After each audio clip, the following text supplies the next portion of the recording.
I'm angry. Uh-oh. Okay. Or just give your microphone a So- blowjob, Cody. Just get like right in there, man. Yeah, I'll get Get all up in there, brother. Brother. So I don't even know who all I've put in the Hall of Fame at this point. Yeah, it seems pretty haphazard, my friend. Well, I was just swear to trying fucking God, if I am not in that fucking Italian Hall of Fame before this motherfucker, I'm going to cast a gypsy curse that is so fucking powerful that his fucking Nona is going to be eating her fucking spaghetti with chopsticks on Christmas. I swear to fucking God. Oh, shit. Chopsticks. I'm fucking pissed. Okay. Wow. I am. I didn't know I'm they had pissed. Italian gypsies. It's a new model. Everybody hated the gypsies. Don't even fucking. But What Italian do you mean? gypsies. Hey, Barry, Italians what are you are doing for episode superstitious as 302? fuck. Cheers, ladies and gentlemen. Oh, yeah. Slasha. Let me find. Oh, it started officially. Oh, hi. Yeah. I just let Berries off a and little bit of cream. steam because I'm fucking pissed off. It's been so long Beer. since we've been able to chat. And you know, I've been. That's for your safety. I know, but I still, we follow each other on the old X, and I see every now and then. And I don't want to be like, I don't want to keep, tweeting at you and saying, hey, so I don't want to be creepy or nothing. So, hi, how's it going? How are you? Hi. Is this the most normal conversation you've had with a woman in the past, 2 weeks? Yes. Or is this the longest one? I mean, you're not Both. yelling yet, so. Beautiful. Not yet. Not yet. Give it time. Yeah. Randy, what's on deck? What do we? I don't fucking know, dude. I have no idea. You've I have literally so been much planning planned. for 3 weeks. I know. I'm going to just read my Twitter, I think, to kind of figure out what all I 1,000. promised. I mean, we had to Wow. do 2 You had unauthorized 1,000 episodes 'cause ideas you and weren't- 0 came to Right. fruition. I mean, Well, Sarah Star is supposed to be here. what are we even doing anymore? We're doing Okay. it live, Rem. The show is a farce. The show is a fucking disgrace. Yeah, and because Randy doesn't Yep. know how to plan anything, like my induction should go last, because being the big star and all. You're not the Barry's is biggest here. star going in, though. We got Lex and Terry. You're not even of the biggest radio. star in this. You're not even the biggest star in this chat. I'm Yeah. not even the biggest star in my solar system.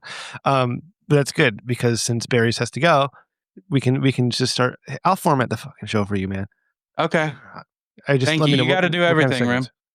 Yeah. Well, the Hall of Fame's going to take a while. So, No, it's not. You haven't. yeah, it is. Maybe we should have the 300 part 1 and a 300 I like it. part 2. Well, but we're recording 300A, 301. We could do God 302 damn next week and do 301. Let's get to part No, we 300 on episode. You literally have 3 hours of my time. You don't have any more than that. Part 300. Let's do it. Okay, I'm driving 26 hours for 3 hours. I told you not to do that. I told you it was a dumb It's idea. too late, man. I started the GoFundMe already. All right, you're going to be spending a lot of time already. I'm going to make a documentary called Unbroken, the real Randall Dickman. Who's playing you? Is it Me. Rosie I O'Donnell. can't afford anyone else. Oh, Rosie O'Donnell would be a fat Randy. Yeah. Pretty Ellen hot. DeGeneres? Barry's, what time do you have to get out here by? Probably 11:30. I have to get Oh, up shit. early in the Oh, we morning. got And I'm plenty of also sick, so Well, I what's- can't what's- scream too much. Yeah. Okay. All right. So, Cody, you got I have a anything lot of before we start? zingers planned, a lot of anger. Hmm? I don't know how to respond. Good. Well, can I respond in a way with my new toy? Straight from R&B Oh, no. What'd I beer. tell you? and Tobacco Junction. Beer and Tobacco Junction in Hillsboro, Ohio. They gave me this toy cider. Just hit the for music. free. Oh, fuck, you're doing it. They gave me this dab tool for free, and they gave me this Pickle Rick banger, which I lost the banger part to. Cody. Fuck. Yo. Cody, do you have access to Randy's Twitter?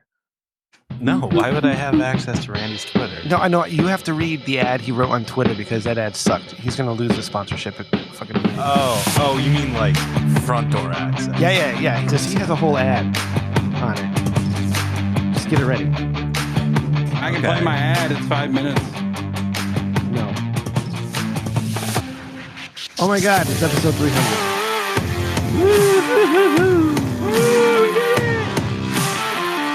Hey everybody. I don't have anything else to say. I have nothing left. Nothing left to say. Barry Scream for the first time in like 3 years is here. Cody, Randy, Ray. Let's do it. Hi everybody. There's so much spam on Randy's TL. I can't find anything. Randy fucking blew up Twitter. Yeah, like it's Ray, everywhere. Like I'm about to blow up this chat That's Barry. just by how fucking Barry's- pissed off I am. So let's get right into it, Barry. So why Mhm. we don't talk to females anymore on this show, restraining orders and Yeah. such. But Smells yet like you it. are here. mm, What brings you back to the Rich Dickman Show? It's been like 3 years. It's awesome, and I'm so happy to have you. Because the fucking gauntlet has been thrown down. Uh-oh. did I miss something? What's going on? So we're doing the Italian Hall of Fame, right? Yes. Well, for Rem, he's the Italian. We literally don't know, Barry's. Cody, Ray, and I have no idea what's happening tonight. Okay, well, I get a fucking Randy's got message it on right. Twitter. Okay. I get a fucking message like, "Oh, hey, we're inducting Rem into we're putting him in the Italian Hall of Fame." And I'm like, first of all, how fucking dare you? Damn. How fucking dare you? If you are going into this fucking Hall of Fame before I am, I swear to fucking God. Next, Yeah. number 2. Oh, Okay. Number there's a 2. list. I'm like, okay, I'll leave a voicemail. I'll do them a favor. I'll give them some playtime. I'll give them something interesting to talk about and listen to. I call the fucking phone number and it's telling me I call the fucking phone number and the voicemail is for fucking Quebec. Fucking Randy. Fucking Randy, idiot. what's God going on? damn I it. have terrible tech. I'm sorry, guys. It's Seriously, not go my fault. fuck yourselves. It's Google I'm- Voice. Goddamn interns. Fucking I know It's Google Voice definitely not still Google works. Voice if it's Yeah. playing a voicemail in French. Go fuck yourself, you piece of shit. I'm sorry, Yeah. guys. I got Okay, I Barry's got here. it. That's the best I could do. Okay. Him going, I'm just Randy's not going to any Hall of Fame. Randy sucks. Rem Who's him? going Oh. into the Italian Hall of Fame before me is Listen, a disgrace. Are you Every going out? Italian American within a 30-mile radius of a Catholic See- circumcision. I'm fucking like, what? Wow, that's all I What call What the them. fuck? Barry's, I'm literally going out to eat a bunch of clams and oysters on Friday for my You cousin, can eat my fucking his ass. second wedding. Okay. You can Oh, eat my shit. fucking ass. Okay. Mm, I'm not allowed You're gonna dip can't it in respond to that ketchup. anymore. that's Hold pretty- on. You're gonna fucking dip it in ketchup. You're like, can I please have some ketchup? Yeah. Well, I get my steak well done, and I like to dip it in ketchup. Just what's like wrong Donald with Trump. that? That's not Italian. Barry's, have you ever eaten an oyster? Yes, What do you think? I enjoy oysters. What do you All mean? right. What do I think? No, I'm just wondering because I could ask like Ray, and he wouldn't be able to tell you how they smell. Well, just go. Because He it's just good. has to be in the same room as his mother, and then he'll figure it out. Yeah. Oh, shit. He doesn't smell. His smeller's broken. Do you have anything more on your Mm. list, or are you ready with your speech? Because Randy's got to. Randy, you want to do this up? You want to explain like what's Oh. happening, what you tried to plan? No, for tonight? really quick. Let me Oh. explain what's going to happen. Okay. For those that don't know, essentially what's going to happen is this episode is going to unfold like a Christopher Nolan movie, somewhat like Memento, where Randy has, over the last few weeks, had a million ideas and gotten super high and done a bunch of stuff that none of us know. So essentially what's going to happen is things are going to occur throughout the show, and the rest of us are going to try and piece together what the hell happened. We might be getting tattoos to try and remember things, but regardless, it's this like, is this the future? Future tense, present tense, past tense. We're going to have to figure this thing out as it goes. It's almost like a crime drama to an extent, too. You're But fucking me up, Ray. things are going to happen, and none of it was Oh, planned. What's happening? I'm Except by so Randy, who confused. won't remember that he planned it. Okay. It's gonna get wild. Ray, welcome you, to the journey, bandies, berries. I'm speechless tonight. I'm having a hard time. I'm Well, just so. I'm trying to Yeah, I'm figure just out coming where at the- you with all this anger. I You have booked the no literal idea. Christian devil, and all that showed up was berries and cream. Well. Well, Very- here we are. Remind me, what's your Italianness again? What do you got? Like a mother that's Italian? No, your dad was. We both have Italian dads. Both. Italian dad off. Yeah, Both okay. full-blooded. Oh, I both. thought of you were going to guys? say full blown. Full-blown. Full blown is The doctor called me. They gave me the results. They said it's terminal, stage 4. You are Yeah, positive for sentenced to life. Italian. What's your Mhm. hair color? Like I've never seen a picture of you, so I don't know what color hair you have. It's orange. It's not Okay. orange. It's like red. It's on the spectrum of red hair. So Like a Tuscany not sun-dried Italian? tomato. Like what the fuck is that all about? Oh my god! If you tell me you're It's adopted, I'm gonna called feel like being such an pretty. asshole. Fuck. Okay. All right. It's called being pretty. It's called being attractive. It's called Uh-huh. being interesting. All things that you couldn't possibly comprehend. How many times did Ah. your dad yell at you for the odd hair color? I'm literally not talking to my dad right now. Why? That's We I need him wouldn't to talk be- to you either, to be honest with you. Yeah. I'm only here because your voicemail number didn't work. Yes. Yeah, so he doesn't get I fined. fell forward every time, guys. No, great job, Randy. Great job. Okay, so we're here. It's episode 300. We finally got here. So Oh, if you shit. actually do the math, Okay. it's actually like 306 or 307. But who's counting?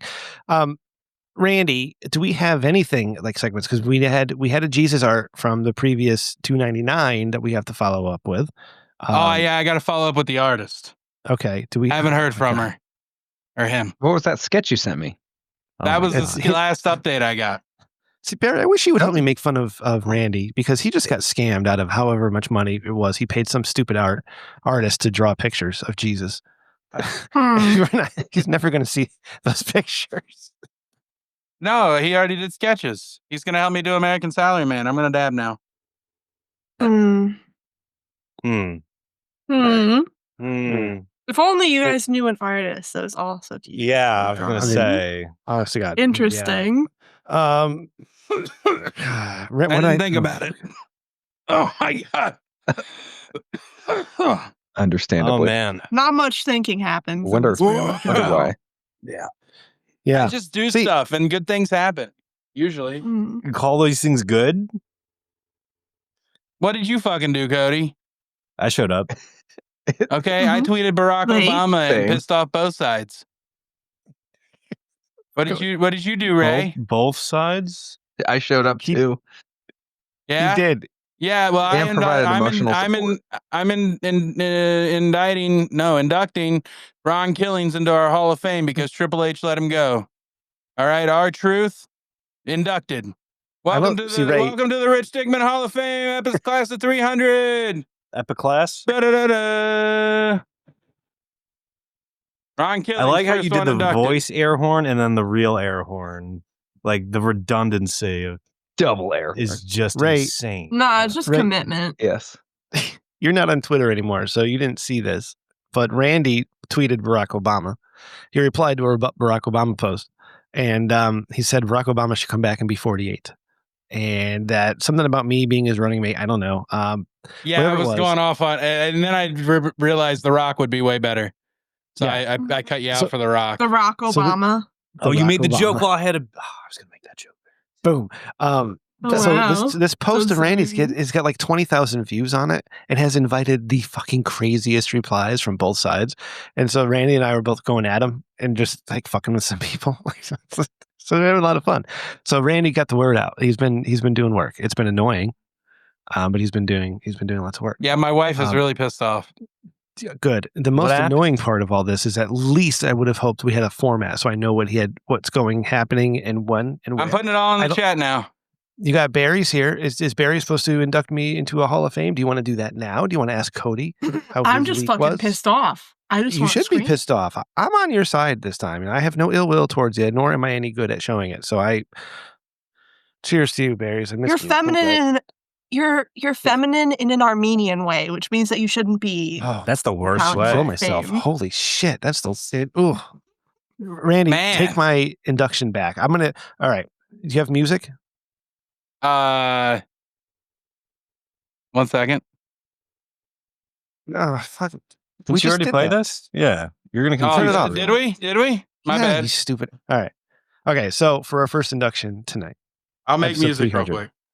okay, I, old Rem Dickman, Uh-huh. am doing an extra induction for Ms. Berries and Cream because Ms. Berries and Cream was on our show a long time ago and gave us such beautiful gems as scaring off Angus Maple and then becoming his best friend.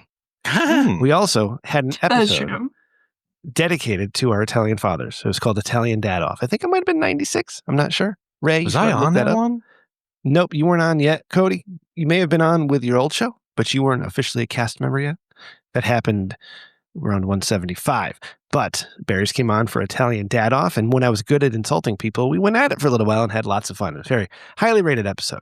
Barry's has provided wonderful fun for us all. It's just been, we got away from doing guests. We got away from doing the show for a year. So that's, we haven't reached out. Also, I am very self-conscious about being creepy. So I try not to be creepy at all. Ask the boys. All right. I've been doing a really good job. But Barry's and Cream, welcome to the Rich Dickman Hall of Fame class of episode 300. Hey, you didn't run this by me. You get an A for effort. The least creepiest men that I can think of are the ones that go out of their way to tell me that they're not creepy. So How am I good doing? job. Good job, Rem. You can't hear it, but I'm clapping my dainty little I have that on my hands. I have that on my business card. Not a creep. Cody McCann. Not a creep. Yeah, it's hard these days. It really is because the default is creep. That's the Yeah, And you try- Randy has it tattooed somewhere nondescript. the belly rocker. Oh, on the inside of my lip, it says creep. Not a creep is what we're not a creep. trying to put Not a out. creep. Do you know, Everybody Rem, thinks you're, you're a creep. you're so not creepy that you could teach that course at a community college. Not a shit. creep 101. Mhm. Not a Mhm. creep 101. Sounds like a good episode title. I like that. Mm. Write that one down. Very Okay. smart. So Barry's, Also- please. Oh, go ahead. I'm sorry. The Ray. Italian You Dad wanna Off say was something about- episode 96. Just to, Thank you. You were right. Yeah, Good- it's good It's a weird. memory. very once good I know. episode because I was there. Absolutely. Were you there for you were there for Angus? Who else did we have you Oh, there yeah. for? All I know is that everywhere I go, I leave a beautiful path of destruction. That's true. Yes, you do. Hmm And I like your style. You have the prettiest Thank dresses. you. I like the cut Thank of your you. jib. Yes. I like the cup of your tits. Thank you. Oh fuck. That's the nicest thing anyone's ever told me. He's got brown nipples. I don't know if you knew that. Good. Yeah. Mhm. Can you he's show me your crispy. nipples real quick? No, my wife would not appreciate that. I don't think. She's not looking. don't worry. Oh, Just she's right right there. No, she's not paying attention. Just do it. Maybe later. I gotta get higher. We have a video on our YouTube channel of Randy almost setting himself on fire, Barry's, and I believe you can see his nipples in that. So check it out. Oh, It's on Okay. YouTube. The Do they look Rich like fried TRDS. bologna? Just based off of this image of him I'm seeing, some they probably look like fried bologna. some kind of Yeah, cooking baloney. balloon.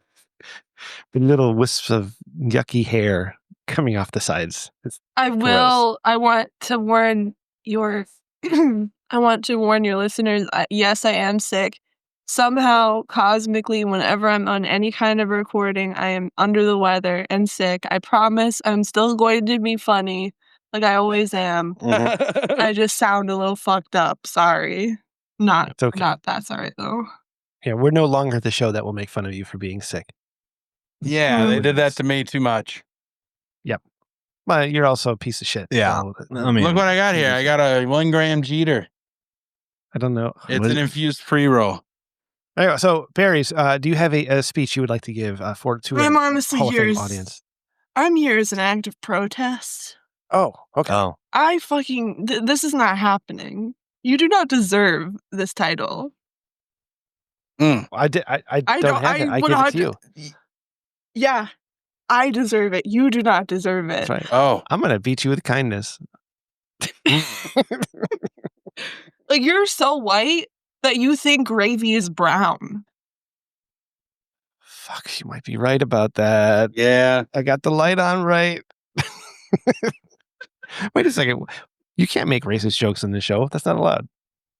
The secret to your mama's gravy I don't know. is ketchup. You gonna take that? That's a step too far. You know that? That's a You sounds, my mom's use- gravy is Sounds salt. bad. You use powdered Parmesan cheese that comes in the shaker Oh, bottle. you bitch. I got pretty bad. myself a I shredder do that. and I get wedges of parm and I shred it myself. Are you out of your I don't mind? believe you. Oh my I god, don't I'm about to believe go you. get it. I'm gonna I'm throwing the gauntlet down back at you because this is fucking bullshit, dude. I'm getting a fucking shredder. I'll be right back. Oh Put your wow! penis in it. Wow, the Italian wow. pride overwhelmed The Rem. So you can Oh my God, storming he off in the walked away. background. Did you This see is it? great It for like our broke his audio green listeners. screen. Yeah. He like stormed off into the background. I thought that was a backdrop. He behind him, literally but no, he ran actually lives through like the wall that, like huh? the Kool-Aid man. Yeah. Can anybody get Rem this animated? And by this animated, I mean not that animated, but still pretty animated for him. That's pretty good. No, you're the best. That's why I had to invite you. Let's see how many kitchen utensils we can get Rem to fetch this episode. Hey Rem, I don't think you have a ladle. Sorry, it took me You so long. struggled so I- much with that. Mm-hmm. Yeah, I couldn't figure out how it was attached. I had to What did you bring from class? I guess What, it's fucking show and tell Where to buy now. one?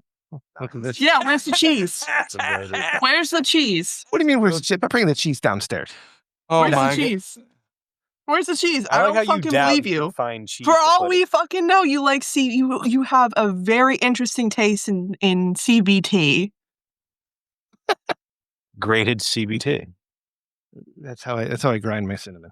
No, I have a block of parm upstairs. I'm not going to get it out of my fridge. Pixar didn't fucking happen. I don't believe Okay, you. I will send you pics. I'll get you pics. Not right now. I'm doing a show. We're Yeah, in it's Trump's episode America. 300.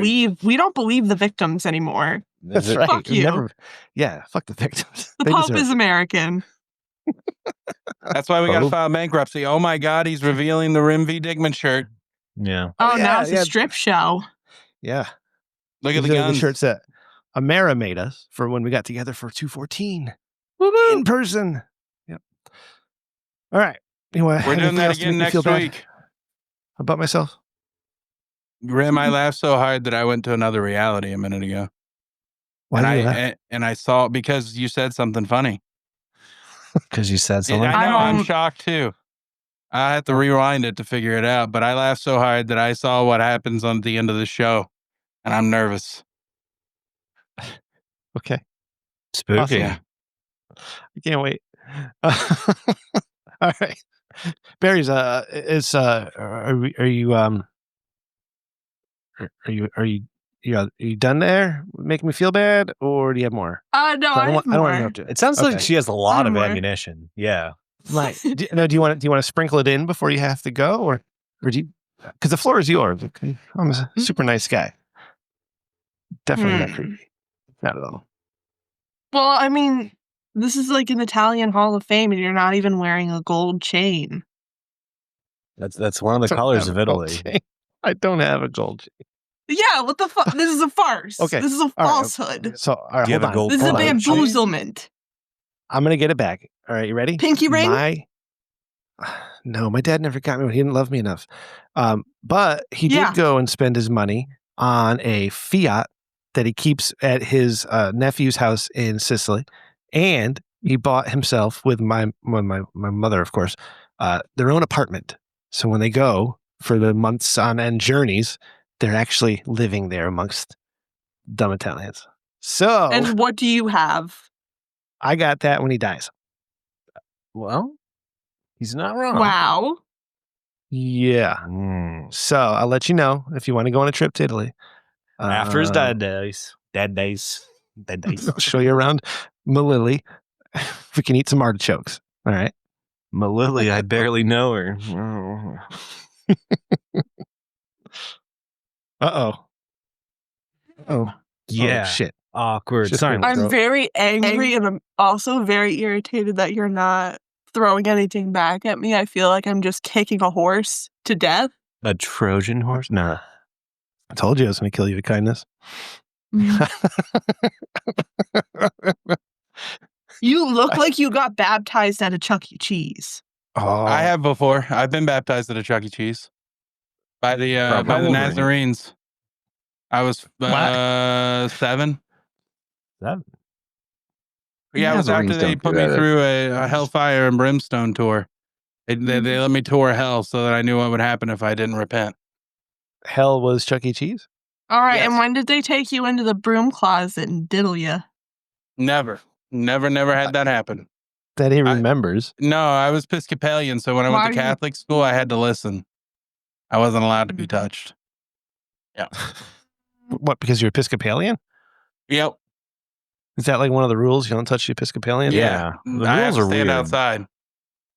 While the other kids are getting molested? Yep. Like to listen? Yeah, the To tuition watch? was $450 a month too. Do you stare through a sheet with a hole cut into it? Yeah. No, I Like just the stood Mormon sex sheet? there. No, it was the basement of an old building. Had a maroon painting, kind of a lot of concrete poles. I'm picturing. Where was Jesus in all of this? Oh, he was at the church next door. Mowing the lawn? Yep. Awesome. All right. Ran the bookmobile too during Christmas. Sweet. Hmm. Sweet. Okay. We need to bring bookmobiles back. We really Yeah. did. Yeah.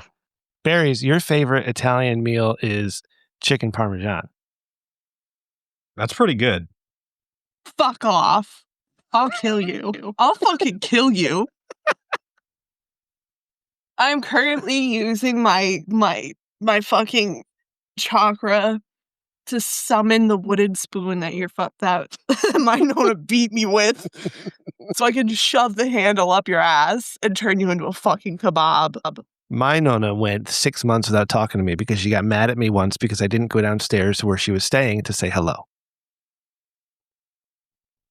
Italians are No, it's weird. because you're ugly. Fuck Yeah. you. My great grandma didn't like me because I was fat. She named me JJ after a beached whale. Mama nickname. Beach whale. There's a beach whale named JJ. Okay, Yeah, so first 99. he's talking about watching kids get molested. Now he's talking about not getting loved because he was too fat. Welcome Yeah. to Do the you Rich have any Dickman Show. other traumas and things that are making you sad? I call this them week? lore drops. Lore drops. No, normal people call it trauma dumping. Randy's a tiramisu of trauma. Ugh. Yep. Which Right, puts Jane, him what- ahead of Rem in line to go into the Why? Italian Hall of Fame. because it in looks my like opinion. tiramisu? No, because he's a tiramisu of trauma. Listen, No, I don't. I see way more Italian than you. So I I'm don't also listen. watching you in this. I'm watching you on this camera, unfortunately, and there is a distinct lack of hand movement in your speech. Okay, so I got to turn it on now. Jesus Christ! Bibbidi-bobbidi. Turn something the Bibbidi-bobbidi. fuck on. Little song, little dance, little salsa down your pants. Come Yeah. on, Rim. Let's go to the next segment, Randy. Go ahead. Come on. What do we Oh, got? okay. Nobody's fucking showing up yet. So. See, I'm winning. I'm winning. You don't even have You anything to want say. segments? We've got segments. It's Thinking with Your Dickman. Oh, we have shit tonight. Yeah, we have a lot of shit. Oh, cool. Thinking with your Dickman sucks. We have Barry's with us right now. Let's not waste her time. Can we do we had Dickman dilemmas? Randy, what the No. fuck are you doing? The Dickman dilemma is who's the greatest wrestler of all time this week? Okay. All right. So you put zero effort into this. Like what have you been doing? There's like it's not even the 5 in the format. notes, Tweeting. you weirdo. What are you tweeting? So we do have there are Dickman dilemmas? No, I Yeah, haven't. but I can five have the beside intern make myself. some. Did I put some There's in there, Ray? 5 of them in the notes right now. I'm Oh, looking did I at do them. that? I don't know what I've Guys, you done. have This is guys, like you I have said, Barry's is N-word like a- cream here, and you have nothing for me. N-word? Should That's I what that tear is? into these? No, we suck now, Barry's. This Oh. isn't the same show you used to know. This is a bunch of old dudes just trying to get to a number. And Yeah, then you guys fucking all quitting. on like Yeah. diazepam or something? Like what the Well, fuck? Hell yeah. Randy's on Number Wegovy. one. Instant fame. Random shame. I'm just Become over world here. famous. Oh, sorry. Continue, Cody. W. You become world famous overnight for saying something you did, but you don't get to pick what it is. And once a week, you're reminded of it in the most humiliating way possible. How does this work? I think we did that one World already, famous. actually. For something you did. Yeah, we've done these. You no We longer did that need one, sleep. but Need no, sleep. not the rest we of did them. that one. Your ideal Oh. body. The Chris. Nope. This No, we did show these is already. great. See, welcome to the shit show, Barry. So let me tell you a little story. All right, I don't know if you're aware of this, right? So we've had this whole thing, and I was ready to knock this shit off last year. All right, but Randy's like, no, we got to get to 300. We got to do 301. I'm like, Randy, like nobody's really interested. It sucks. Everything just it's boring. And Randy's like, no, we got. So we started doing it again, and Ray came back. Ray was like, fuck yeah, man, we're gonna get you to 300, 301. It's gonna be awesome. So Randy's getting all excited for 300, right? And the past 2 weeks, we haven't been able to do an actual episode because, like, I'm not ready. I don't have my shit ready. I haven't gotten everything ready.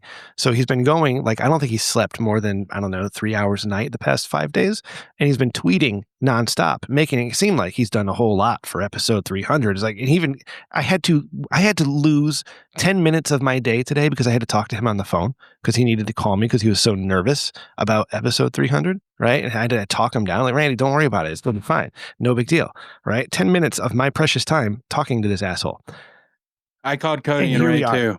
Here Yeah, the you fuck we did. are. What the fuck are we doing tonight, Randy? I trusted you. You said you were going to do this whole thing, and I didn't have to worry about nothing. But here I am. I got Barry's on the line. I'm trying not to be an asshole to Barry's, right? Which clearly isn't the game plan. You had something else. I don't know what you have planned. I don't know what we're doing now. I don't know what we're doing in 5 minutes. I don't know when the show. I want the show to end now. Actually, I'm kind of sick of this shit. So keep hitting your fucking weed. What are we doing? Oh, now he's putting himself on mute. This is episode 300, the Rem Dickman crash out. Oh man, I like this. This is stylish. This is on brand. This tracks. Look We're what a piece of having- shit he is, Barry's. Look at him sitting there. He's yelling at somebody. You're really Probably- trying to deflect the attention off of yourself. I am. Yeah, I'm lack of Italian and lack thereof. lack of Italian. All right. Yeah. All I know is I can't wait for the recappers to be so fucking confused. Yeah. Listening to this back. Let's try to confuse the recappers as much as we can. I have They're so gonna be like, many. when Cody was a not- beached whale.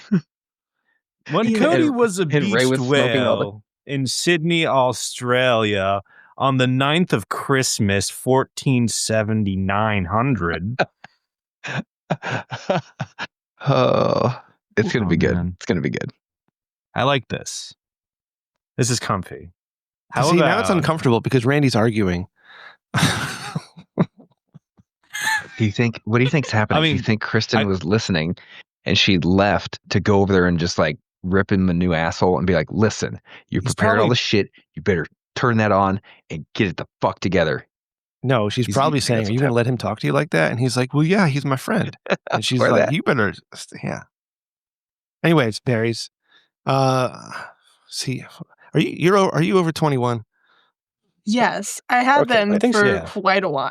for a while? Okay, thank God. I don't remember much these days. All right, let's see. How old were you when you had your first lemon ice? I can't even fucking remember. I was probably sucking You're that sucking out out of of your my mama's mother's tits. teat. Oh my God! Oh. Oh, we were All almost at right, the same Dickman time. dilemma number one. You light a really expensive caviar joint and your wife tells you to put it out. What do you do? Kill yourself. I would just clip it. Was it? Oh, so there had to be more context here. Was it supposed to be shared between some people? Was it for a special occasion? Or, Yeah, episode 300 of your podcast. oh, I don't know. Keep smoking it. Why not? Who cares? I already put it out. Well, so what the fuck are you asking dilemmas about? All right. Number one, the Vegas promotion dilemma. You're offered a huge promotion that triples your salary, but you have to move to Las Vegas and work 80 hours a week. It would solve your financial problems, but almost guarantee strain on your family and mental health. Do you take the job and risk to your personal life for financial security, or stay put and struggle, but preserve the balance? Is the job working with Swiney? It's whatever you want. Oh, I mean, if it's working with Swiney, no, I couldn't take Swiney for 80 hours. 80 hours a week, or 80 hours a week. Yep. Barry's, this is where we make the impossible choices, right? Something that Yeah, I'm enthralled by this question. Great job, Randy. I can't take all the credit. The interns are partly to blame. It's not. Wait. Oh, we forgot the Oh, the seas No, no, of no, no, no, bids no, no. beware. of all time. Turn it up. There's a guest. Turn it off. Episode Turn it off. 300. Turn it off. There's a. We're doing this. There's a goddamn guest. Brim, I'm not embarrassing you in front of your friends. Okay, I'm trying to show off what we made. And we still got to do the Hall of Fame at some point. Dickman Dilemma's laugh or die. The podcast deal dilemma. A major network offers to syndicate the Rich Dickman Show nationally, but they want editorial control and will tone down 70% of your humor bits and Hall of Fame swerves. Do you sell out for the big money and exposure or keep the creative control with a smaller, loyal audience? Sell out 100%. Yeah, it's episode 300. I think I have a dilemma. Oh, Okay, okay. Okay, Rem, Yes. prepare yourself Mm. mentally, physically, emotionally. Mm-mm. Spiritually? You have two choices. Yeah. Okay. Choice one, you have to watch your parents fuck every day. That was the hardest rest K of- I've ever heard. Every day? You have to watch your parents fuck Okay. every day. Yeah. For the rest Excuse of me. their lives or your life, whichever. It doesn't matter. I'll take it. You have to watch them fuck every single Okay. day. It doesn't matter. Okay. Full duration, cum shots, all of it. Or you have to join in one time to completion, and then you never see them fuck again. Good Oh my God, God. Berries and Cream fucked up the segment. It was a perfectly good segment, Berries. You just dropped an atom bomb on it. Oh, but we have to That's answer. kind it. of what I do. We have to answer. it. My parents are dead, so mine's a little creepy. You would What if still, my- you still have to watch them fuck. It doesn't matter. Oh, yeah, okay. I can't be doing that. What if my dad can't get it up? He will be able to get it up. Like, no. Okay. All right. So he's getting No. a superpower. With you All right. there, Rem, he's suddenly able to get it off. That's awful, Cody. Him knowing that you're there watching gets him off. Yeah. gets I him. think. No. So you said you participate one time. Participate how? Like, it's a threesome with your parents, and you You all hold have the to come. saxophone. Oh, like Eiffel Towering and shit, right? You all have to come. Oh man, I can't do that as This it got is. weird. Yeah, I think you kind of do the one time thing because you don't want to watch them 80s, 90s coffins. You don't want to do that. So you do the one time thing and you just you drink a lot after, and it's just one of those deals that you don't talk about anymore. You don't talk about it. You bury it down. And you don't talk about it. All the way. Cody, you're You next. berries and cream it down. Yeah.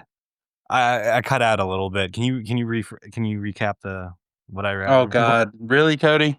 It's true. I fell off. You either maybe somebody have else to goes watch first. your parents. You Okay. either have to watch your parents fuck every day for the rest of your life behind your eyelids. Every day you have to watch them fuck, or you join in one time and you never have to do it again. And you all have to come. Yeah. That's the most important part. I feel like I don't want to participate in this. Yeah. I'm kinda watching. I'd kind of just like I don't know, fulfill minimum requirements of watching them every day. You know what I mean? Just swinging by Please. like the curtain. Cody. No, got you this all have to wrong, man. watch the whole thing Yeah. the whole time. You're forced to watch them every single day of your life for the rest of their lives and beyond, apparently. All right. You have Okay, to watch them. Now, but if you participate It'll be once, the greatest hits after they die. yeah, What- and if you participate once, it's all over. And in that participation, you can just pretend you're in La La Land, dude. Did Smoke a we bunch of weed, feel the whatever it is. question? Okay, did we feel the question about what if one of them's already dead? That doesn't undo Yeah, you got. this matter. We're No, you still have hypothetical. They're to- both living. You're gonna hypothetically they're both alive. You have to watch them both fuck. Doesn't Until they matter. both one of them hypothetically dies. No. Like, Just pretend in the perfect world they're both alive. They're oiled up. Well, no, this They're hungry. They're ready to fuck, this is kill, and Satan's eat. work. Covered in marinara. The literal Christian Satan did show up, Rim. It's your fault, man. He did VO back in the day. Sliding onto Rem's side of this. Maybe it's too much time. Maybe I just do get it over with one night. Just get it over with. Just get it over. You could pretend it's close your eyes, pretend it's somebody else. They don't say you have to watch. You just have to come. No, couldn't do it. You have to participate, Yeah, and I you can have to participate. saying make this them word of come, too. participate. Girl, I can participate with my eyes closed. I've been doing it a long time, just not It's in a like, while. I can Okay. participate in another So- room with like rotten eggs and tomatoes. Sure. No, you have to come in your mom or your dad. That's No. the answer. We can't let this person hijack our finale like this anymore. I'm Kick her waiting for the next person to answer. Eject There are her. 2 more people that haven't answered yet. I answered. I said, no, I'm not. I'm watching. All right, You- my boy. You're not getting an answer out of Ray. Right. I don't understand how we spent this much time talking about it. This is like Well, I'm waiting no for you offense, to answer. the worst Dickman dilemma we've ever had, and we spent Oh, the most yeah. time on it. Like I want it to be over. It's just. So would you there would you That's my answer. participate and make and I have just it gave you be my answer. over? I Or want this segment to be over. Man. Okay. That's my answer. Final answer. Yeah. It's funny, Ray and I both joked about walking off the show tonight, and we're for this fucking close to Yeah. it for different reasons. Yeah. Basically. I'm Barry's- a bit of a we're- spitfire. I'm a you are. controversial character. I don't remember where you live. I'm not asking for real location because I'm not being creepy. I promise. Just East Coast, like East Coast, Northeast? yeah. East Coast. Okay. All right. All right. So, let's see. Has your dad ever broken the finger of an Irishman? Hmm. All I know about my father was that he was a big party boy, and he really liked cocaine Oh shit. Okay. in the 80s. Yep. Same All with right, my so we're dad. talking like Goodfellas, like type stuff. Except a Yeah. little later. Okay. All right. Cool. I'm All right. saying, like, as a kid, when Explains we a lot. moved to a really not Italian neighborhood, everyone was afraid of my father and avoided him because they Wow. didn't understand his job, thereby Selling assuming cocaine. that he was in the mob. Right. Okay. Ah. All right. Similar. I had a lot of kids think my dad was in the mob too, so I always played into it and be like, "Yeah, I was down in their headquarters, while hanging out, Mhm. shit Nice. like that." Let's see. Okay, my let- father has oh. met John Gotti. I know. I'm waiting for Ooh. you, Randy. I'm just trying to kill time. Oh no, I've been Eric's waiting. I've been waiting to play the Hall of Fame music, here. Okay. so Ray Who- can who's induct doing- Svensson. Oh, Mhm. Ray's inducting Svensson. Okay. See, you didn't tell me any of this. That these guys were inducting people. Yeah. Here you go, Ray. That's intense. Turn it down, way, way down. There you go. All right, Ray. Am I supposed to do it over this? Okay.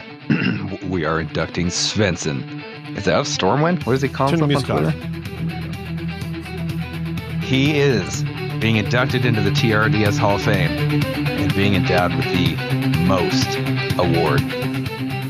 Most downloads, most listens, most voicemail line call-ins, most strange encounters with weirdos, most Dick of the Week submissions, most Dick of the Week awards, and most recognizable voice. Congratulations, Wow, yeah, Svensson. that's up there. Congratulations, Svensson. That's a lot of All right. superlatives. We've got Is he lonely? We've got an acceptance speech from him. He is. Let me go to my email. But he always has a home here. Svensson. Svensson. We love Svensson. Svensson. He's The reason great. for this show is because of Svensson. He's responsible for this.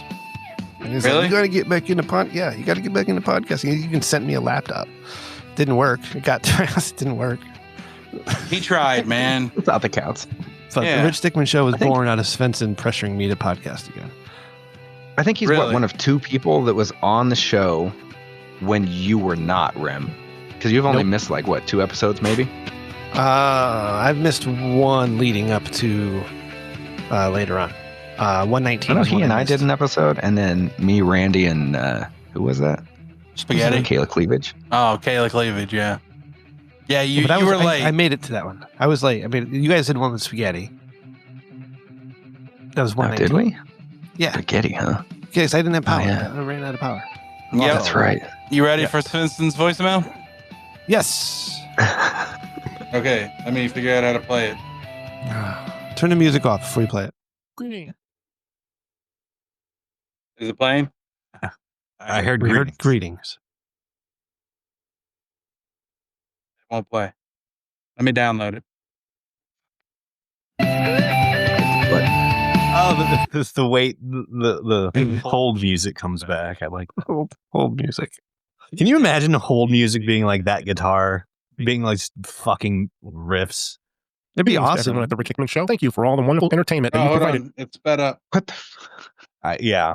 Okay. In the meantime, I'd like to go down the line and ask each of you a question. Okay. Okay. I would like you guys to respond to this. By the way, remember that I'm a horrible, mean bitch. Yeah. When was the last time someone smiled when you walked in the room? Bitch. How dare you? Who the fuck do you think you are? You come on this podcast and attack all of us like this. Are you out of your mind? I'm I'm gonna say very angry. 13 hours ago. God, you get so Mhm. lucky, Cody. 2.5 hours I ago. look after a 1-year-old. Aw. And that's a good that's a good one, huh, Cody? It feels good, Mhm. right? Yeah, it does. Yeah, I do. I didn't do shit, and he's happy to see me every Yeah. day. Yeah, hits you in the feels. That's a good one. Right, right? Yeah, mine was my kid. I picked her up Oh, we're earlier. counting kids? I thought we were like partners. No. Kids always, well, yeah. My little one always Or smiles. at me. right, whatever you want. And that's Mm. it. That one So- usually works better. Wait, you said when you walk in a room? Okay, yeah. All right. As adults, nobody. No, it's been years. It's been fucking years. But yeah, it's just adults just don't smile anymore. It's just not cool to smile as an adult in 2025. It's just like, what are you, high? Barry, This how do you, this is just what ugly people say. Yes. how do you know how to attack directly into my soul? That's amazing. Randy, play that goddamn voicemail. To everyone Because I'm at a the Rick mean, Hickman horrible Show. bitch. Thank you for all the wonderful entertainment that you've provided over the years. This is Svensson here, and I'm calling in my Oh. nomination for the greatest wrestler of all time. Now, of course, when people do something like the greatest of all time, there's many God. different factors that are involved in picking a great. Do you pick the person who has the most records? Do you pick the person that had the most cultural impact on the sport? It's very difficult to do. So what I am going to do is tell you 3 different categories of wrestlers chosen to be the greatest wrestler of all time. My first is the category of my favorite all-time wrestler. Now, my favorite all-time wrestler, I would not put as the greatest wrestler or entertainer of all the wrestlers. Pepper? It's just Oh my my God. personal favorite. And that's Andre the Giant. I really love Andre the Okay. Giant. I love his presentation. I love the type of person, the human that he was. Obviously, his wrestling skills were very minimal as he just came in and bullied and brooded up the scene and stuff like that. His microphone skills were minimal at best. And as far as like his presentation in the ring was substandard. However, Svensson, the are man you fucking had stupid? a heart. And that's a wonderful thing for a Yeah. human being to all have. about heart. Started a farm for disabled children to come and visit the animals and things like that. So that's the reason why I picked Andre the Giant as one of the greatest of all time. Now, the second one category I have There's is the more. greatest technical wrestler Yeah. of all time. Svensson. This person has 75-minute a voicemail. wonderful record and very incredible skills, and that would be Brock Lesnar. Brock Oh. Lesnar is possibly the greatest Lesnar. technical wrestler in the world of wrestling entertainment of all time. All right. I mean, can't the with man this shit anymore. Is he had fucking A dumb? wonderful high school and college How long is record. this one? He went something like Is it double digits a minute? 172 left. to 6 No, in his entire Another high 5 minutes school when and you go from a wrestling doctor. career. I believe his a doctor. college wrestling Yeah. career was 106 Dr. Cody. And He's the best sick. Cody I know. in matches. No offense. And the matches that he lost were by points and not by Okay, pinfall. all right. This Come man on, has I went don't- on I to don't- do boxing, You want me to skip forward mixed 30 martial seconds? He's doing a whole episode. I just want you other to turn it forms off. of fighting. So So those are the two of the stupidest wrestling opinions I've ever heard in my life. Obviously, you never Mhm. watched early Andre the Giant, all right? And obviously, you don't know what you're talking about. And Brock Lesnar is the greatest. Brock Lesnar, fantastic wrestler, one of the best, right? Technical, can't professional. What are you scream. talking about? Are you talking about fucking regular wrestling? Okay, maybe, but are you talking about? We're talking pro wrestling here. Shut the fuck up. I don't want to hear any more of your dumb opinions. Thank you for listening. All right. Love you, Svensson. Congratulations on your nomination Yes. Induction. That was a He Wow. long Induction. voicemail. I or know, your it indictment. sucked. Indictment into the Hall of Fame. Darius, Man, I'm gonna be free in 2 weeks. You want to start a podcast with me, or we could just like make fun of people? where not I'm necessarily each interesting other? and you just sit there. Yes, exactly that. Hmm. She did I not already have a know. podcast. Oh, what's it called? I would not listen to that. AP AP Clit. Clit. Oh yeah. Okay. Do you need an editor? I might. Okay, hit me up. All right, so what do you guys talk about on what's your podcast called? AP Clit? Yeah, we read these like awful smut books written by like 30-something-year-old women. Like the girls that were into Harry Potter when they were like 11 and never grew out of it and then started getting Ooh. horny. Yeah. We Like read you? those books. No, I actually have never read a Harry Potter book. Thank fuck Really? God. You just saw, Me either. you missed it, but I just did the fucking Father, Son, Holy Spirit on that one. Barry, is there a lot of source material for that? Yes. Are you fucking kidding? It's Like, like how much breast we milk talking at your house, Ray. That's how abundant it is. Like Wow.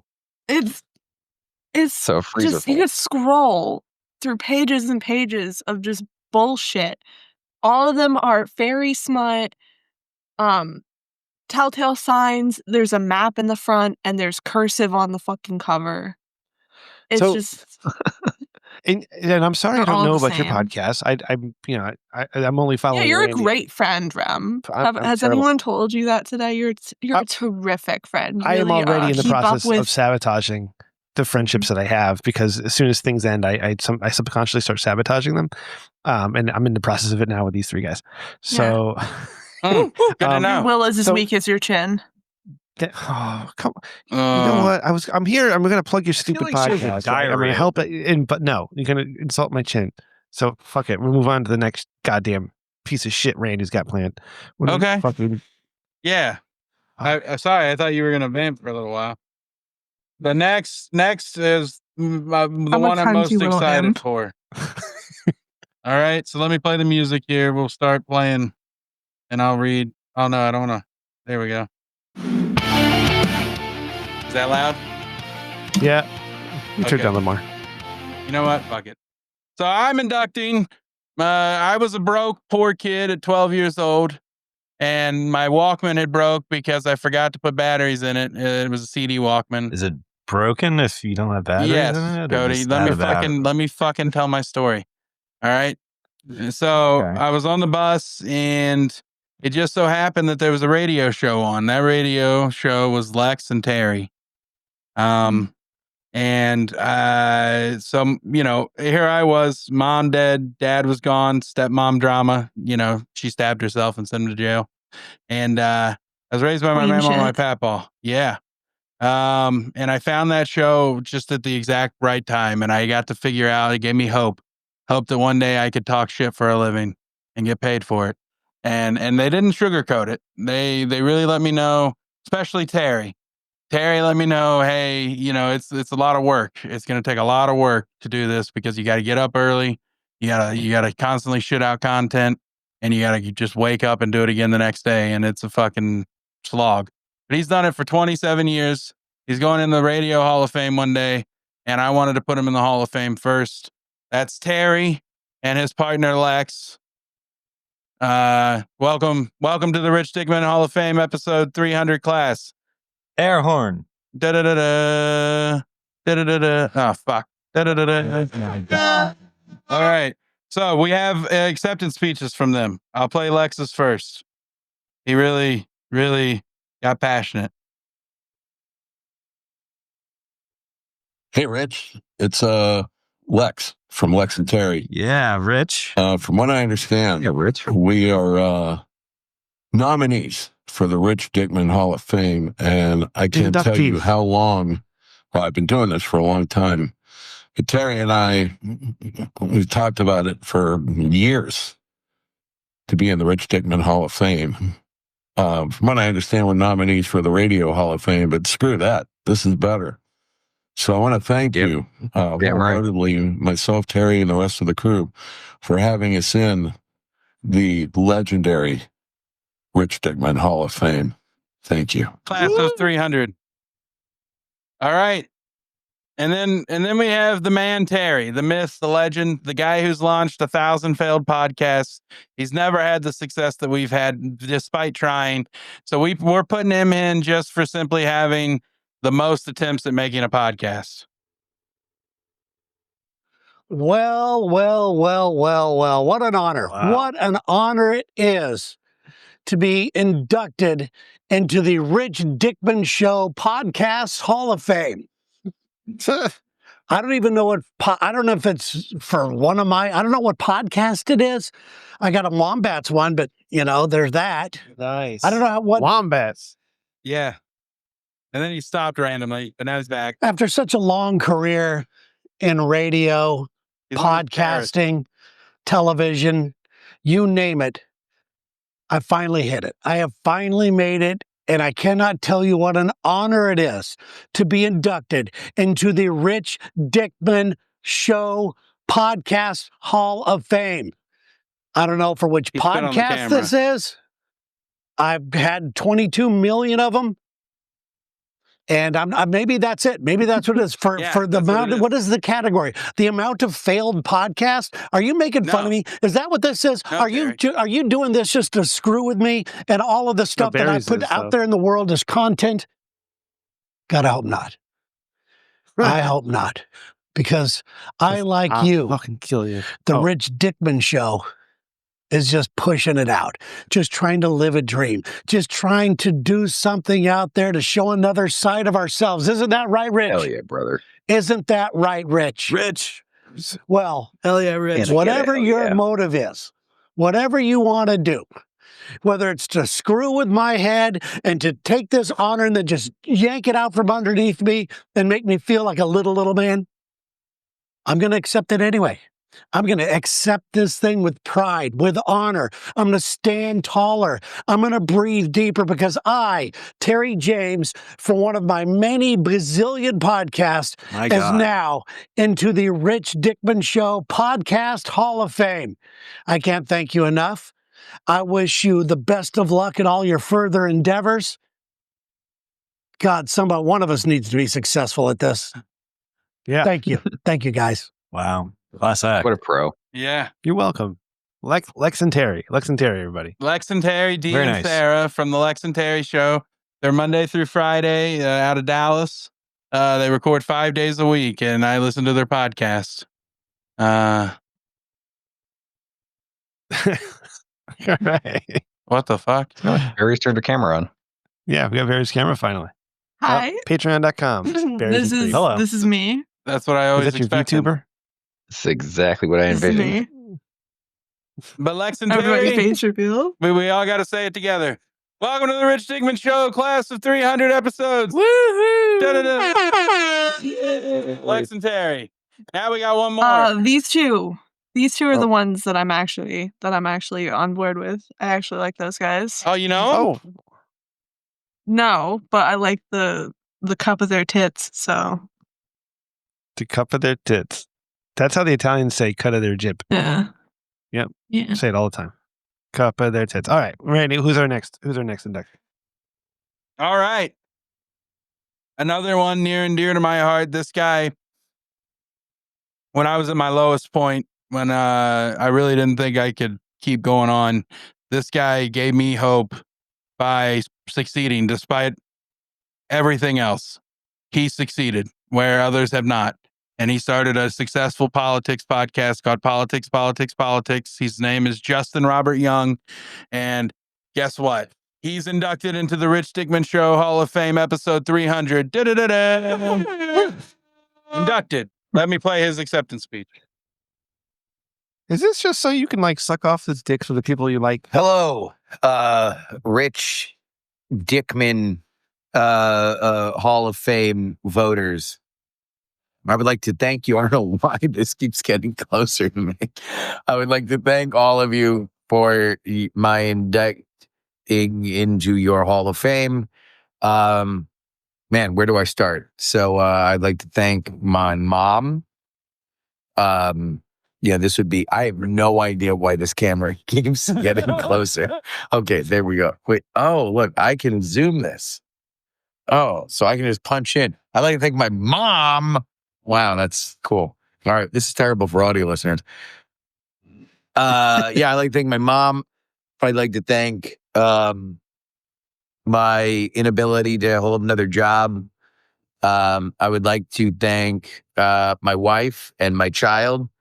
I'd like to thank everybody who doesn't have better things to do than to listen to me yammer.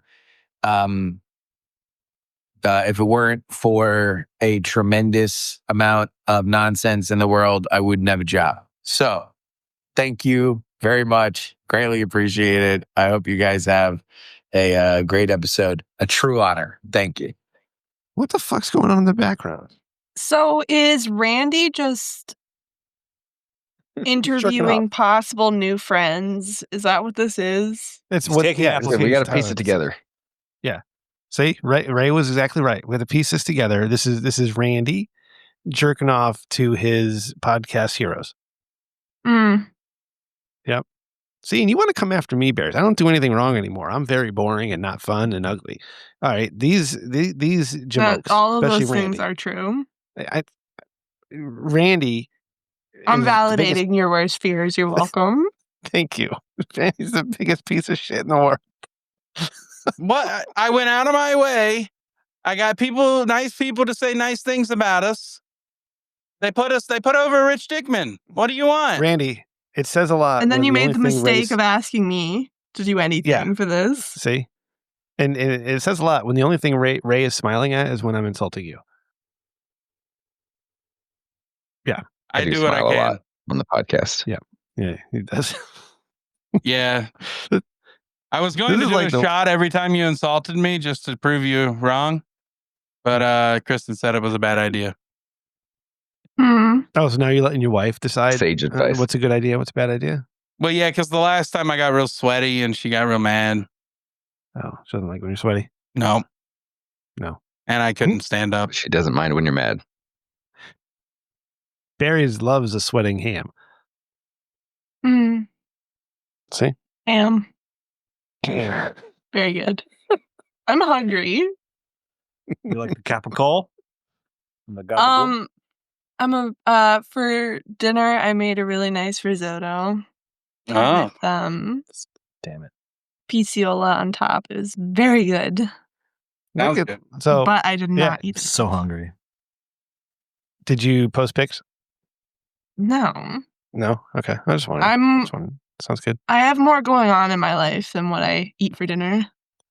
Yeah. Like what? Look who's too good for food.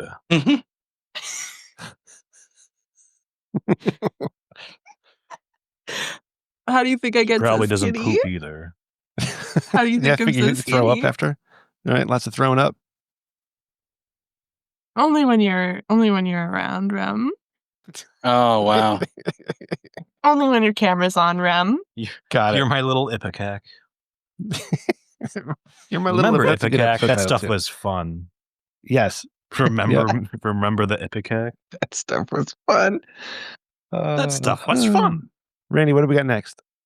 Well, we were supposed to have Knowledge Fight debating Alex Jones, but they both canceled at the last minute. It was going to be a Lincoln Douglas debate. Okay.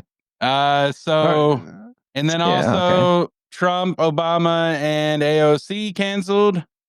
And Zack Ryder did not show up because we forgot to send the limo. But Matt I like how you said Cardona, canceled, as if at some point they did accept and then canceled, not declined, canceled. Like, oh yeah, we'll be there, and then you know what? Last minute Right. they're conflict. assholes, We're gonna right? have to cancel. Ray, when you live in Mania, anything is possible. That's in my job. Anything is possible. We see how the sausage is made. I walk around places that you shouldn't walk around. Like you just walk in and 100%. Act like you've been there. Hey, so you get do places. construction. Same thing, media. You're like, I'm in media. Have they rated There the you illegals you guys have hired, or are you guys all set? go. Oh, we're fine. Okay. Yeah. You're fine. Wink, wink. Got it. Yeah. Yep. All right. I hope you take my silence as just indignation. Oh, Stare into my blinking eyes. How come your little avatar just when you talk, it just opens its mouth wide? Because is that like you yelling all the time? It's Because so low. Yeah, what do you mean? I'm gonna how come we got to yell all the time? Why can't we just calm down, Also- relax, and just have a conversation? and you're gonna be indicted and you're indicted. You're going to be inducted into the Italian Hall of Fame. I inducted you. You're first thing in the questioning my episode. yelling. I have not been. Nobody's inducted me to anything yet, so I don't know if you're supposed to induct me into something or not. Hands I up, don't refuse. shoot. Okay, all right, no problem. I refuse. I will say it's I'll a little induct you. hypocritical, Barry's, that your avatar doesn't have a chin, but you want to talk shit about rims. Thank you. At least he's Thank got you, one. Ray. Yeah, it's not Oh, much, shit. but I got one. Where? Well, Ray left. He was supposed to Somewhere induct here. Jonathan Show Silver. me. Or Cody. Fuck, I'm fucked up. Cody left. He's like he was, honestly, he looks like the Armenian Leafy is here right now. Okay, all right. That Armenian. If you said Albanian, no problem, because Albanian is Italian, it's basically the same thing. But Armenian, no, it's too much. Okay, a little too much. And because of that, I will not talk to my dad more, and I will make my mother talk to my dad for me because I will not talk to him, even though I have to go out with him on Friday. I'm not going to talk to him because of you, just to prove a point that I'm not Armenian. Proud half Italian kid doesn't talk to his dad when they argue. So talk to him before he's gone, man. Trust me. see, that's where the Italian kicks in, where I don't have that in me right now. I don't give a shit. You're so Italian. You're like, know. what are you talking about? My Yeah. dad's going to be right there in the fucking afterlife when I get there. Yeah, and he's going to be We're pestering me very from that point. passionate, petty. We're very passionate and petty people. I know, and I feel terrible because like not everybody still has their dad. And I'm lucky enough to have mine, and I understand that, and I appreciate that. But the guy was a fucking asshole, and I don't feel like talking to him right now. So at some point, I will. What do you do? Sure I Piss in will. your Cheerios? He didn't say hi to my kids because of a little bit of a family beef, and I don't think he did it on purpose. But I'm still mad at him for doing it. So yeah, that's how stubborn. That's how Yeah, fucking that'll stubborn show we him. are. Yeah. So I know that sounds stupid. There's way more to that going on. But Randy Is your dad the killing Pope? fucking- no, I feel like Pope's from I feel Chicago. like that's the secret that's going to come out on episode 300. Like No, Rem's but dad. Rim is the little Christian Antichrist.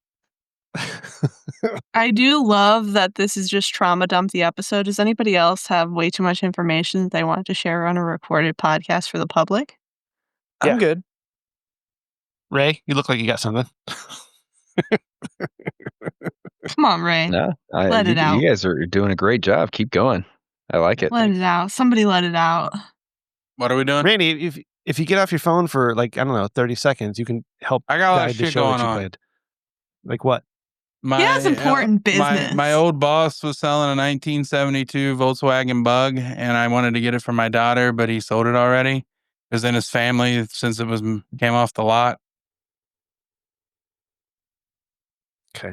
All right. Well, I think we're done tonight. We got No. nothing else going on. No, we got lots of shit going on. We still got Thinking with Your Dickman, man. I don't know. Nothing was updated in the notes. We tried doing Digman dilemmas. I have more Thinking Dickman with your dilemmas. Dickman. We got What Would Jesus Draw? I just got to get I think Dickman Dilemmas is Art. my that's my B. We won't be able to get back to Dickman dilemmas for a few weeks, and thankfully the show ends next week. So you killed it. I killed it. Well, I mean, you killed the show, Randy, because I don't know what the fuck's happening tonight, but Barry's killed the segment. Good job. Oh. in my own glorious way. Yeah, it was fun. Okay, now we got to debate who's the greatest wrestler of all time: Jock Sampson, Joe Hendry, John Cena, Chris Jericho, or MJF. Debate. The one guy that was on our show. Jock Sampson. Whoever Svensson nominated. Andre the Svensson Giant. nominated. Yeah, And Brock Lesnar. No, might he, as well be. no, Brock you didn't Lesnar. finish it. Did you ever listen to his whole voicemail? No, I'm not listening to that shit. Can I No, can I did throw my hat in this race? Nobody did, Ray. No, real Go quick ahead. though. You wanna Did be the someone greatest listen to the whole wrestler of thing? all Like, time? know what Yeah. he said? I mean, Well, Randy who I might have think listened to it. is. No. That's what I'm saying. So no May one I actually knows what. just- Okay, May I just Go ahead. nominate a wrestler? You want me to play it? What you got? Go for it, Well, Barry. my wrestler is Bill Cosby. It's a hell of I a... don't think. Yeah, it's that's weird kind of wrestling when the other person's passed Think out. about how many bodies he took down. Think about Yeah. think about how many fights he And won. for the 10 pin count just kept going. 11, 12, Mhm. 13. Yeah, man. And that was just the ages. Jello! You know, you think about it, that was 10 years ago already. That was like 20. I remember hearing all about that in Wow. 2015, Yeah. and now here we are, With 2025. P. Diddy, 2025, P. Diddy. Mm-hmm. Yeah. There's always somebody new. They're always gonna get somebody. Can't have any fun. Yeah, but I anymore. went for the OG. Okay, we got a lot of other voicemails I can play. Okay. You want me to All play right, the let's do that. voicemail bumper? This is the voicemail No. bumper. This Oh. is the bumper on your left, and this is the bumper on your right. This It's is a a banger. badass guitar riff. And finally, here's your voicemails. Sorry, Woo. the guitar riff's too cool not to play twice. Yeah. It's been a while. All right. Yeah, First up. forgot about that one. It's good. This is just to believe I'm gonna get this. Yeah. Hello? Yes, I just wanted to call for the Rickman show and congratulate everybody on their 300 show. They're awesome team. Woo! There we go. Is My that, mother-in-law. is that your mother-in-law? Yeah. All right. Who did? So I'm was going to end the great. debate for the greatest wrestler of all time real quick. Jock Sampson caught us. Play. Fucking motherfucker. Play.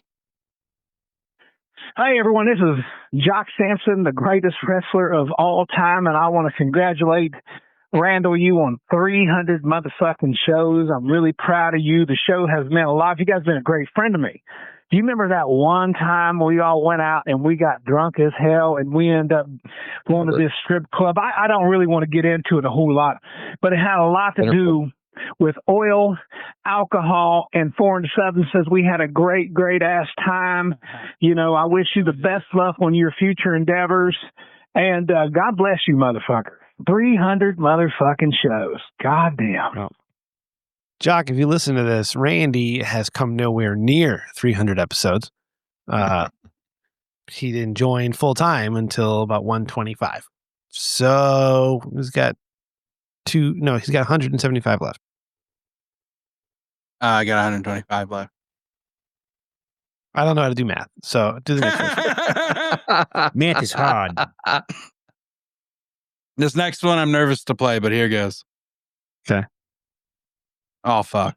Hey, so I need y'all to ask Randy about that time he took a hot load to the face when he was driving on his way to the vocational school, around about 2006, 2007, sometime around there. Bye. Have a good show. That was a burrito. It was a burrito, cheesy bean and rice burrito. I bit in it. And I'm telling you, God damn it, fucking asshole. Wait, was some guy jerking off on your face when you were driving? It was a How does that burrito. work? No, it was a burrito from Taco Bell Rim. Yeah, what was his name? Brett. Rito. Burrito from Taco Bell. Next All right. one. I mean, hey, at least Yeah. he finished. Hey, boy, Jim here from Drink a Beer and Play a Game. Congratulations on 300 episodes. It is no small feat. And as a fellow podcast that has hit that milestone, yeah, you got to be stubborn or it's stupid or a little bit of both. And yeah, you That's boys just made stupid. it. 300 sweet, 300's even better. So Rem, Randy, Cody, Ray, hell of a job, boys. Tip of the cap to you. And you know what? Keep us all in the loop. Love to see what you guys are up to next. Take care, boys, and congrats.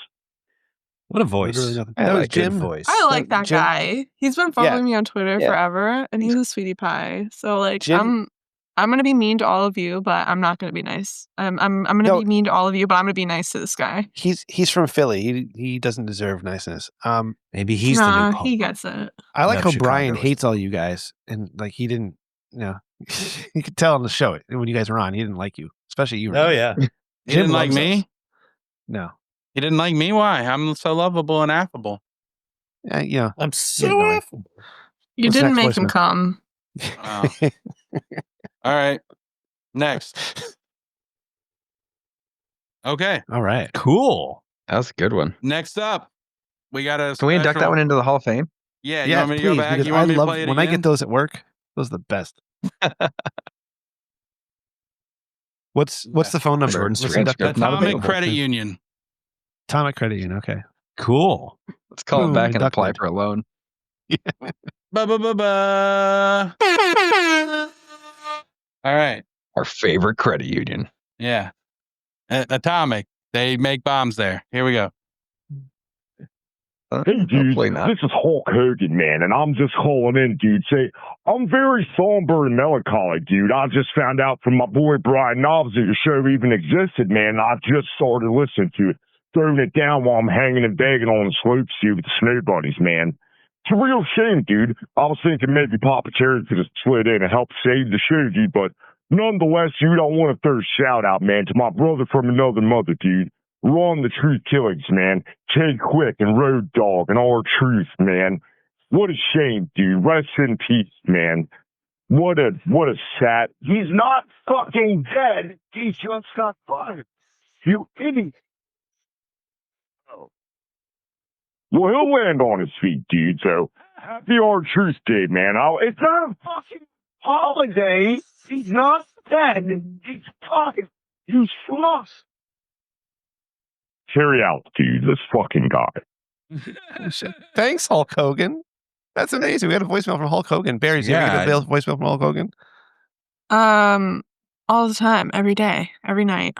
Is He calls me, like talking about racist and I shit? ignore him. Good. Oh, Donald Trump just sent me a message. Should I call him? Yes. They won't let me. It says failed to connect Okay. because of my I don't know. privacy Your hands settings. have to be at least this big. Let me say, call Pretend me. that my hands are really big to be on my podcast. I'm doing pretend shit. You don't know the hands. lore of my podcast. All right. So the next one's from a doctor. Uh-oh.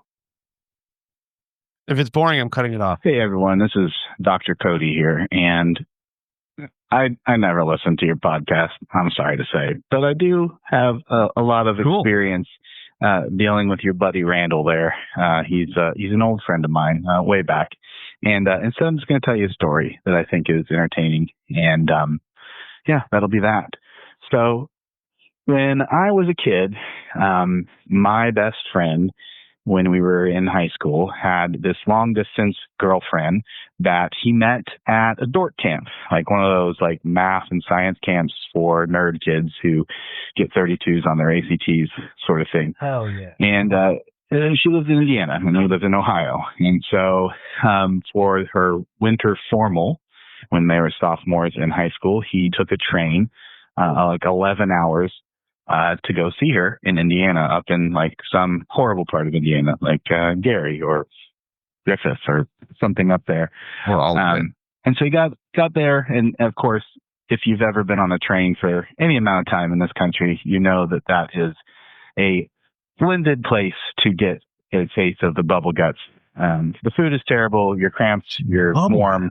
You're cold. It's not great. It's not a great time. So he arrived in Indiana in the evening before the formal, and he was meeting her family for the first time. And so they had sort of gathered there in the kitchen, and they were doing their pleasantries, and he asked to use the restroom because he needed to. And so there was a restroom right off the kitchen, right? Just a bathroom right off the kitchen, which is gross and weird. I'm not Don't really shit sure in why that you would bathroom. have that, but they did. And so he went in there and decided to start doing his business.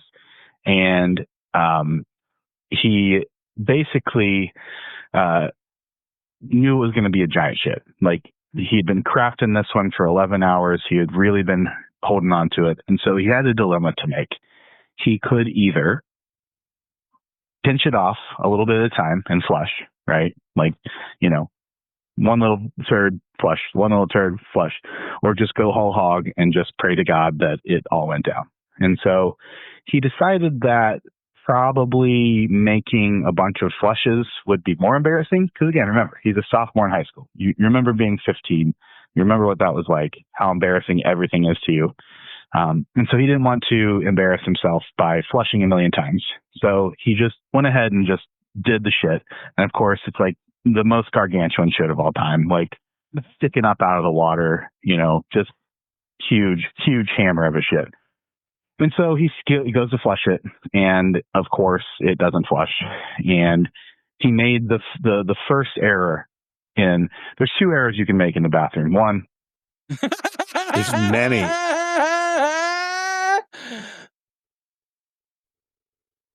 And he's All going right. to call back. Wow. All right, part 2. You got cut off? Amazing. The voicemail part number 2. I assume. okay, I fuck knew you, this was Dr. going to Betty happen. again. And your I knew this voicemail was cut me gonna off in the middle of a gigantic shit story. So I'm going to continue. So my friend is stuck. He's got a massive floater in the toilet, and he needs to figure out what to do with it. And so his options are basically, well, he could like scoop it up and try to throw it out the window, which, you know, he gets shit everywhere, and there'll be lots of splashing, and he might dribble on the ground, etc.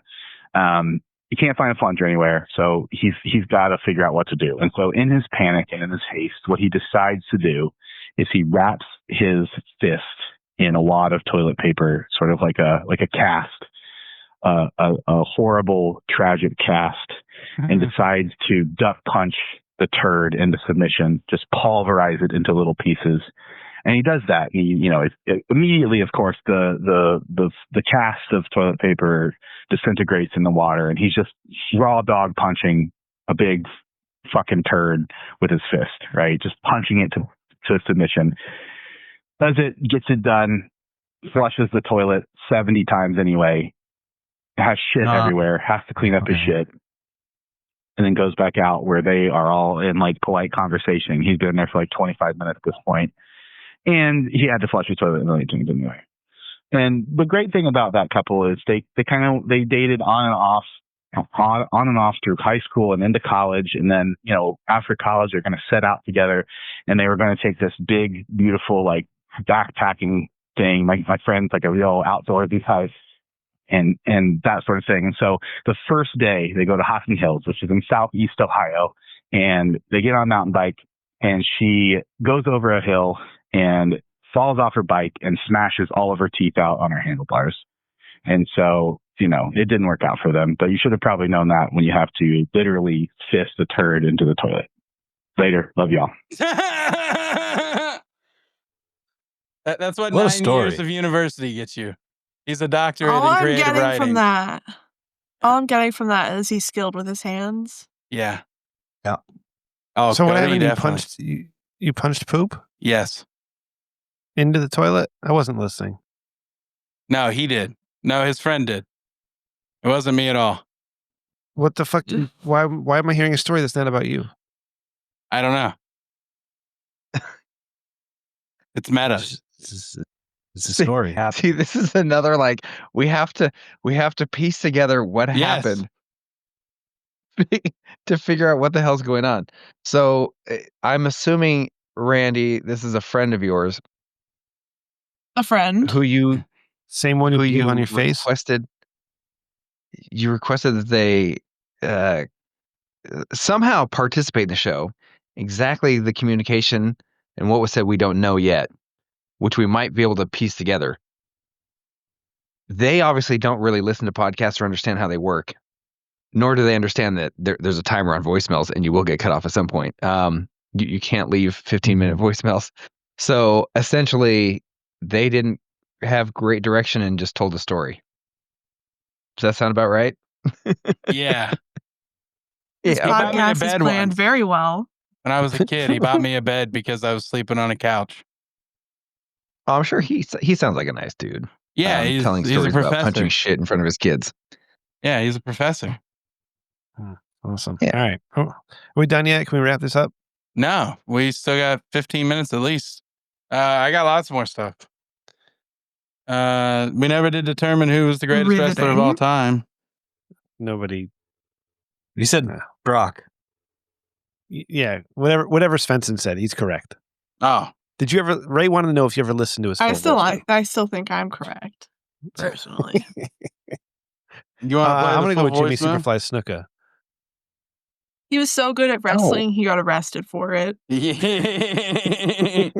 I met him when I was like 7. I have a picture with him. I met a murderer. Yeah. Superfly killed his wife. Pocket cast. Save.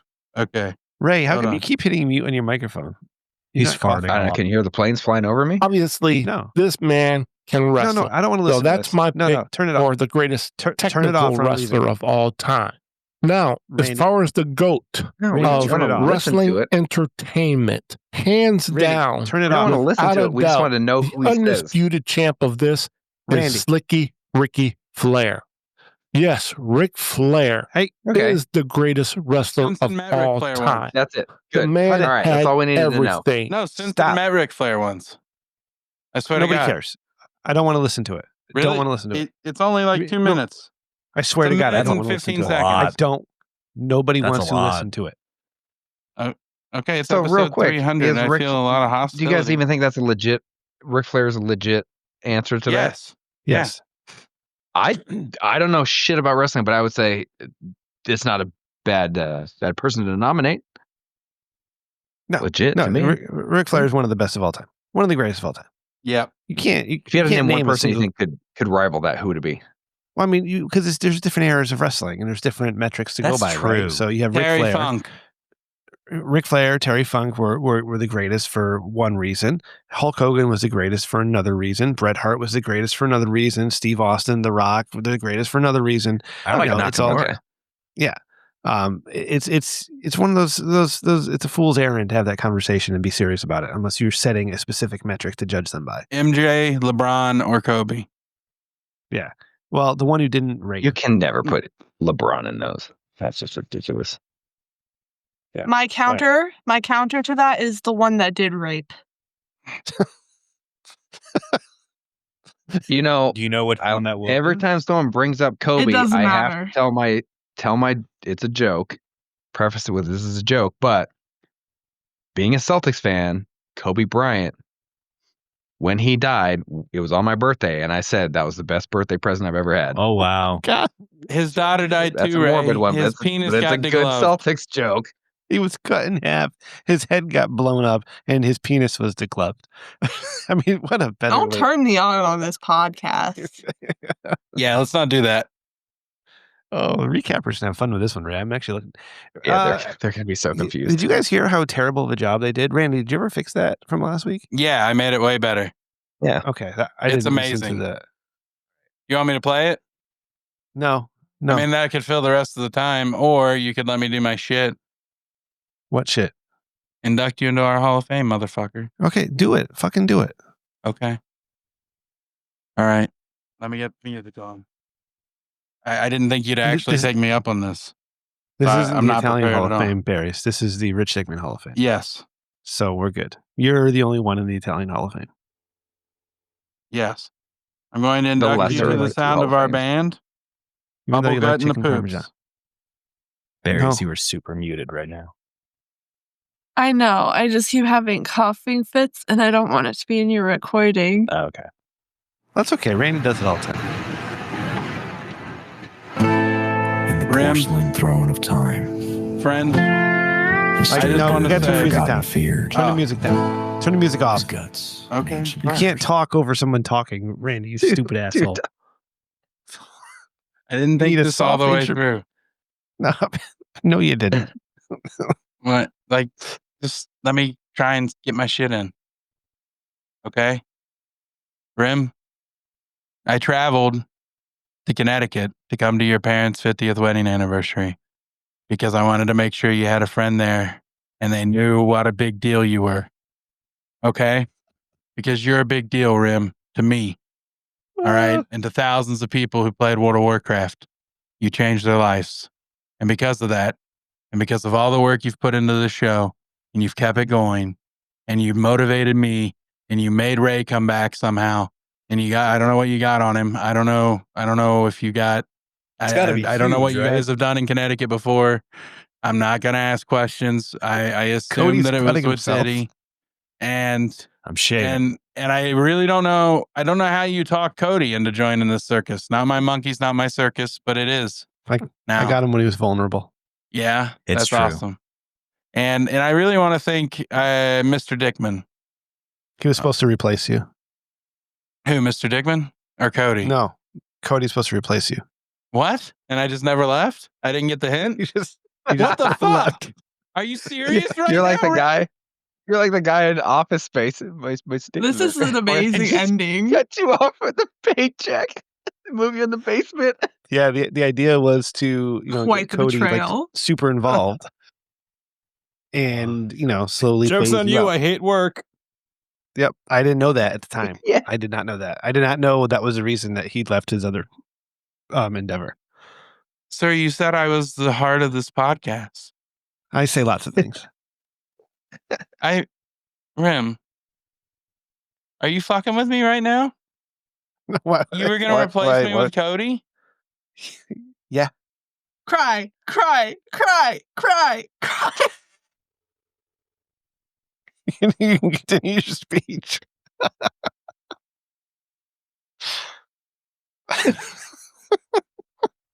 Randy, you don't go too far because you got the recording here. You got to come back. After the two of us, Rem, saying that we would walk off the show if something happened, Yeah. to have it be Randy, it just cracks. I can't get over it. Will there be a 301? Who knows? Maybe not. Barry, thanks for joining us. I'm just here glad. I'm just glad There will that be, you piece of shit, because I'm not going anywhere no matter how hard you try to run me off. All I'm right? just glad that the decision got overturned because I was about ready to start throwing you against a wall until you stuck to it. Girl, you have no idea how How exciting Amy that sounds. Rem is. Yeah. So He sticks to walls. Mm-hmm. I'm like Get it? Spider-Man. Because when Yeah, you're stick when you. you're testing if spaghetti is cooked, Oh, but seriously. really white I know I people shotgunned. throw the Oh. spaghetti against the wall, and if it sticks, they Donald think Trump it's did. done. See, Yeah. I just have to look at it. But That's in how trained I fact- am. I look at my pasta. But in and be, fact, hey, that's a look it's done to me. that means it's Listen. overcooked. Yeah, You want that exactly. al dente. Stupid white people. I shotgun spaghetti at the wall and eat what sticks. That's this episode in a nutshell. Yeah, It's it's this literally the worst entire 300th episode we could have done. show in a nutshell. Rim, Yeah. I love you, and I welcome to the Rich Dickman Show Hall of Fame. Da-da-da-da. So hot. That What a effect is fucking so outro. hot. Barry's, thanks for coming on the show tonight, Barry's. It was so nice to talk to you again. Yeah, plug- I know what you're thinking. Like you're such an affable, pleasant, effervescent presence. All right, we've used affable too many times on this episode. I'm just likable, brand safe. Brand sa- I'm too brand nice, and you feel safe. bad now for being mean to me. It's okay. Don't worry. It happens all the time. Brand safe. Polite? That's the wildest. Polite thing would be a good one Yeah. to use. Well, plug your podcast, plug your art, because I am, even though Randy got scammed by another artist. Here at the Rich Yeah, Dickman I'm a Show, real artist. we endorse. Oh, we can do what with Jesus Straw. Oh yeah, okay. I forgot all about that. I have. Do Well- you love art? Who won? OMG. I did. Love Randy went last. art. Do you love Chat GPT? Oh my God. I love AI. Do you love Jesus? OMG. I love our Lord and Savior Jesus Christ. Then boy, have we got a segment for you. What would Jesus draw? Barry's plug your podcast and your art real quick before we get, because I started doing that. and Okay, Randy- because I do have to go after this, but Oh, my I bad. have a show. Yeah, this podcast is very organized. It's been a pleasure. That's why um, we're quitting. Fuck this It's shit. called AP Clit. We read trashy romance books and talk about them. We're also working on a bonus episode where our listeners send us pictures of their hands and we rate them. Okay. Oh, who is I saw we? The, I saw the call Interesting. to action like a month ago. Where do I Oh, send what? the email? Say that again?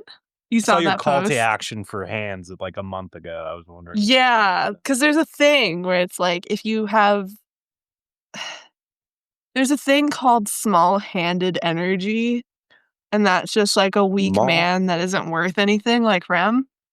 I got big hands. Greg. Damn. What are you talking about? Wait, can you do it like a quick, like, okay, what, Massive. like, is this Okay. enough? Hand. Can you, like, just look at my hands and. All I of can you grab my have head. very feminine hands. Ah, Son of a yeah. bitch. The only thing God is damn it. that Get the fuck out Ray, of can here. I see your hands again? Yours seem wider than the rest. Ray's looks like AI hands. kind Like of there's have, something wrong like- with his hands. I don't know what they are. They can't His fingers smell. are too short. That's the answer. Is that it? Okay. Working Got man big hands. knuckles. Yeah. I would say out of all of you, he's got the manliest hands. All right. Cody, Yeah. show me your hands again. You have girly hands. Yeah. Okay. Ram, let me see your hands. I have a pinky ring. Just want to point that out. That's pretty manly. Italian. You have like old woman, like pre-diabetic hands. Pre-diabetes. Damn. Randy? I'm very proud of my non-diabetes. Thank you very much. Is it Randy, pre-diabetes? let me You don't see. have non-diabetes? The pinky You don't ring? actually have diabetes. Honestly, I gotta be real with you. The rings are kind of putting you over. Okay, straighten out Best your on fingers. earth. Okay. Kick her off the Straighten show. out your That's Yeah, fingers. enough. That's enough. What's with the claws? They're fine. I would say probably Ray's are the best. Hmm. Then the lifeline, though, on that then palm. Randy's, then Cody's, then Rem. Ray, you win the hand contest. You win the dick contest. Jesus Christ, dude! Like you should be in the Hall of Fame. Oh yeah. Oh yeah. So I do Built like a AP model. Clit. What do you want? AP Clit. AP Clit. There, you AP all Clit. lost 20 pounds. Yep. It's me and Honey Bun Bunny. Mm-hmm. We Is she read as books. wonderful we as talk you? about them. She is a much kinder person than I am. Okay. All right. Wow. Okay. And what's that Patreon? Patreon.com/berries and cream. Yeah. I make Okay. meme stickers like the ATF shot my dog and claimed qualified immunity. There's a lot to unpack in that statement. I like the scrappy That's dude like one. Jesus NFT, reverse mortgage, timeshare, HOAs. Mhm. Yeah. Listen, if this is the first time you're hearing berries, she is wonderful. I love berries, and It's true. I'm so sad we haven't talked in 3 years, but here you are. And so thank you for coming on tonight, Barry. Check her out. Follow her on Twitter, Berries and Cream, and Twitter X, whatever the fuck it is now. Give the Patreon. Don't give any Patreon money to us because we suck. Give it all to Barry. Yeah, they And do. Tell her For it's from real. me though. Yeah. Say tell her. No, this is- no, don't I- even.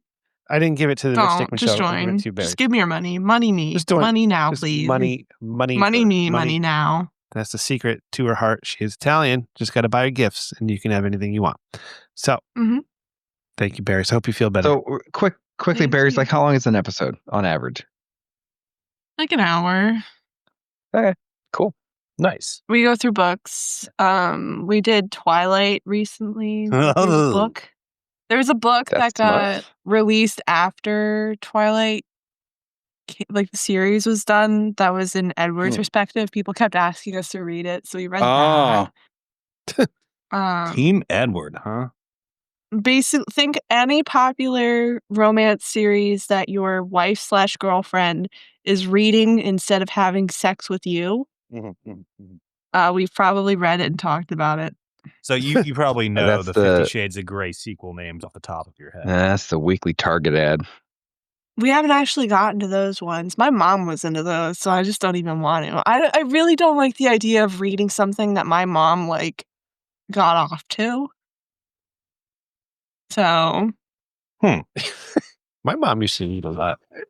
Oh, those. Oh man. I'm thinking. All right, Barry, go feel better. Have some chicken soup, and I'll make you Okay, some soup. If you need me to. Yeah. Give me a It's good it's recipe. honestly like a cosmic, like some Yeah. like it's from the cosmos. Every single time I'm on any kind of recording, I'm under the weather, and it's quite irritating at this point. Probably all those COVID shots, because when we had you on, that was before that. So I hope you get better. All right. Bye, mommy. Thanks for being part of 300 with us. Yeah, Barry. thanks for Have a showing up. wonderful night. Bye, mommy. Thanks, Berries. Bye, buddy. Bye. Bye, Love Daddy. you. Shut Yeah, up, Rem. bye. What? Thanks, Berries. Berries and Fuck, cream. I should have left her Patreon.com/Berries server and muted Cream. the whole time. Yeah. She's got a lot to say. Randy's typing in the chat GPT here, and he's complaining What? how I treated him. And Oh, shit. it says Oh, I forgot I shared my screen. it says I've been Don't enjoying read it. that. That's my diary. It I've been says- enjoying it. Yeah. you came to me in your moment of need. Good. It said good. Fuck are you got set up over there, dude? I was just kidding about the coding stuff, man.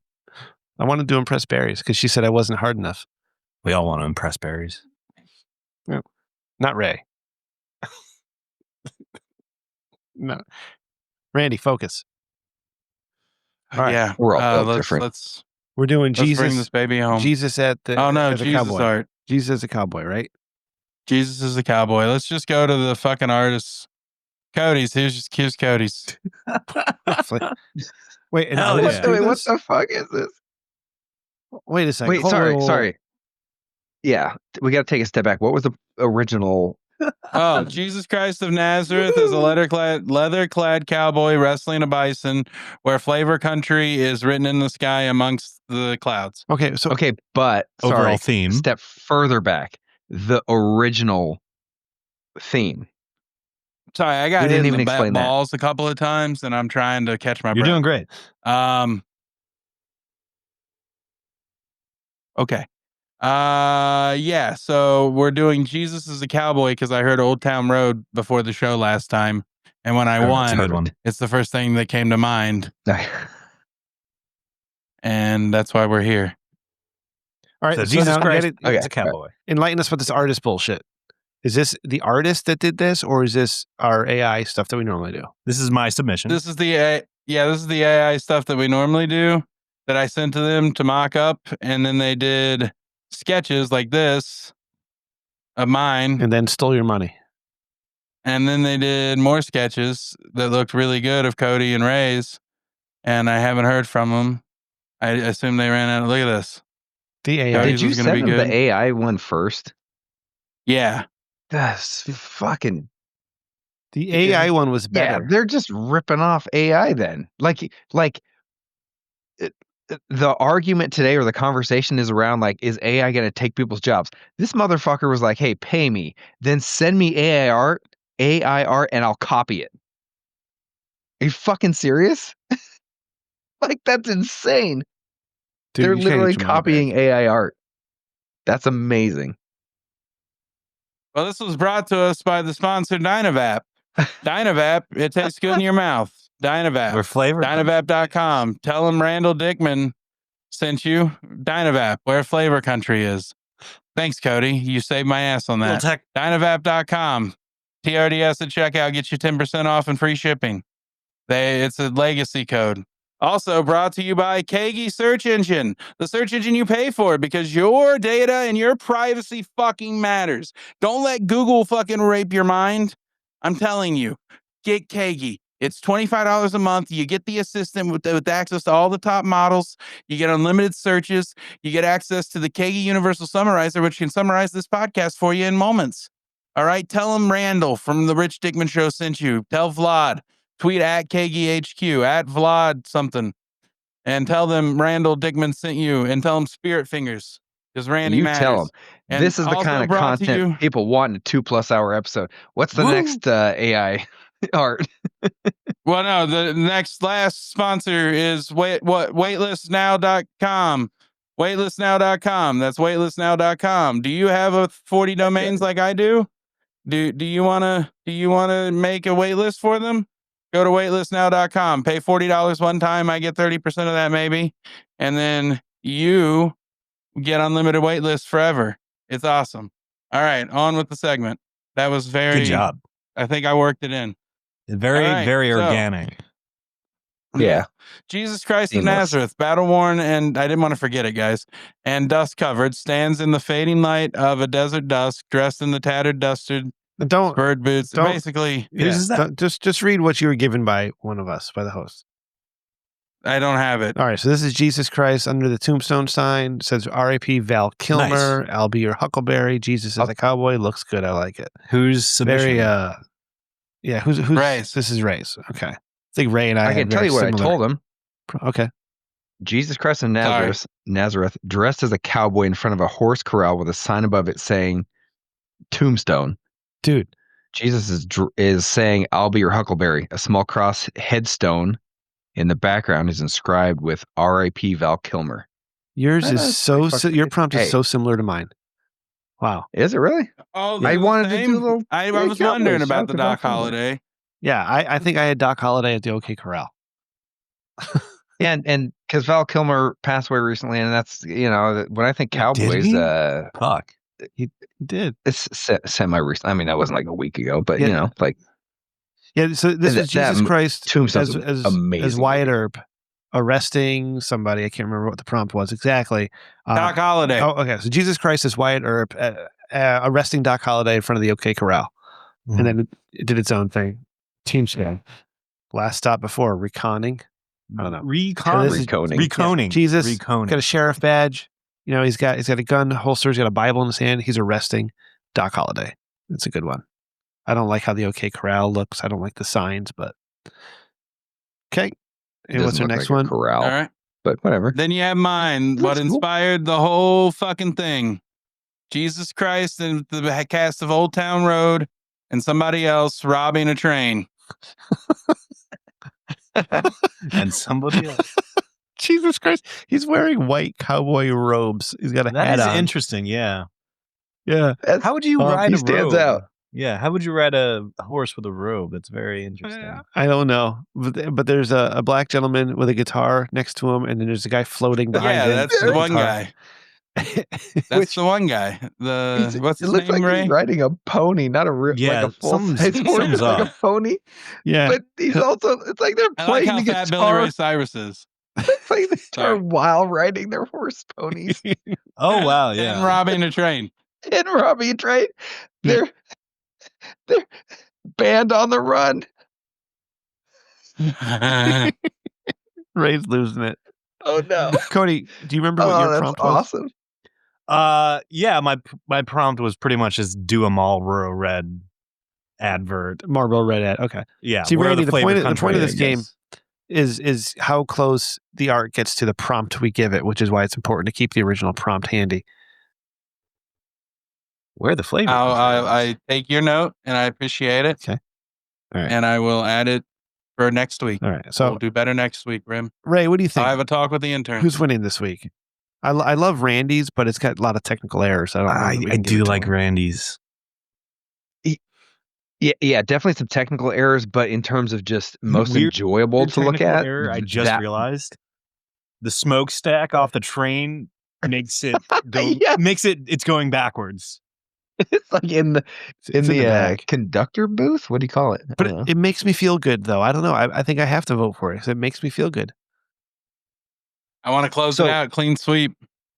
All right, I'll make I'll this let you have it. argument as this being the winner, which is art is subjective, and art, when you look at it, you should say, "Oh, it inspires something in me." This one, you can look at it and continue looking at it for a long time because there's so Yeah. much going on, and Yeah. because of that, you kind of want gotta to call the the winner. limit, right? Like you're compelled to drink like the entirety of the Yeah. composition.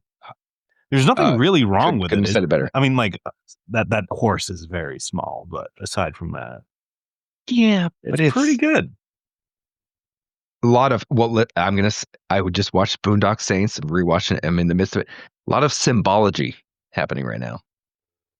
Yeah. I like it. All right. So I guess, can we say Randy's the winner again? 2 in a row? We give Randy the crown. All right. So Randy's But- going to get the last theme. What not? For the last ever. What would you No, describe? remember, we're going to all pitch in for the last one. Oh, that's right. Okay. All right. So Randy wins. If you want. I get one reroll. All right. So Ray, explain this. Honestly, we didn't spend that much time thinking it out, but maybe it's we all have to have some input. Like somebody has like a location, somebody has we got to all have like a little Who, bit. what, when, where, why. Yeah, I did. Yeah, like a who, what, when, where, why. The who is already a given, so maybe we do like a what, when, where, why.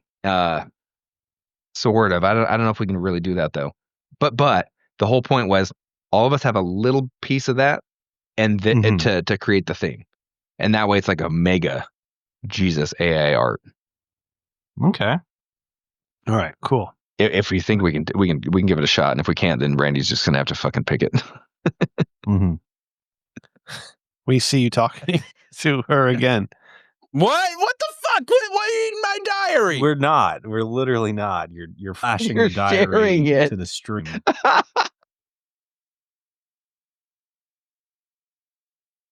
Ladies and gentlemen, it is now time to introduce this week's finalists for Dick of the Week.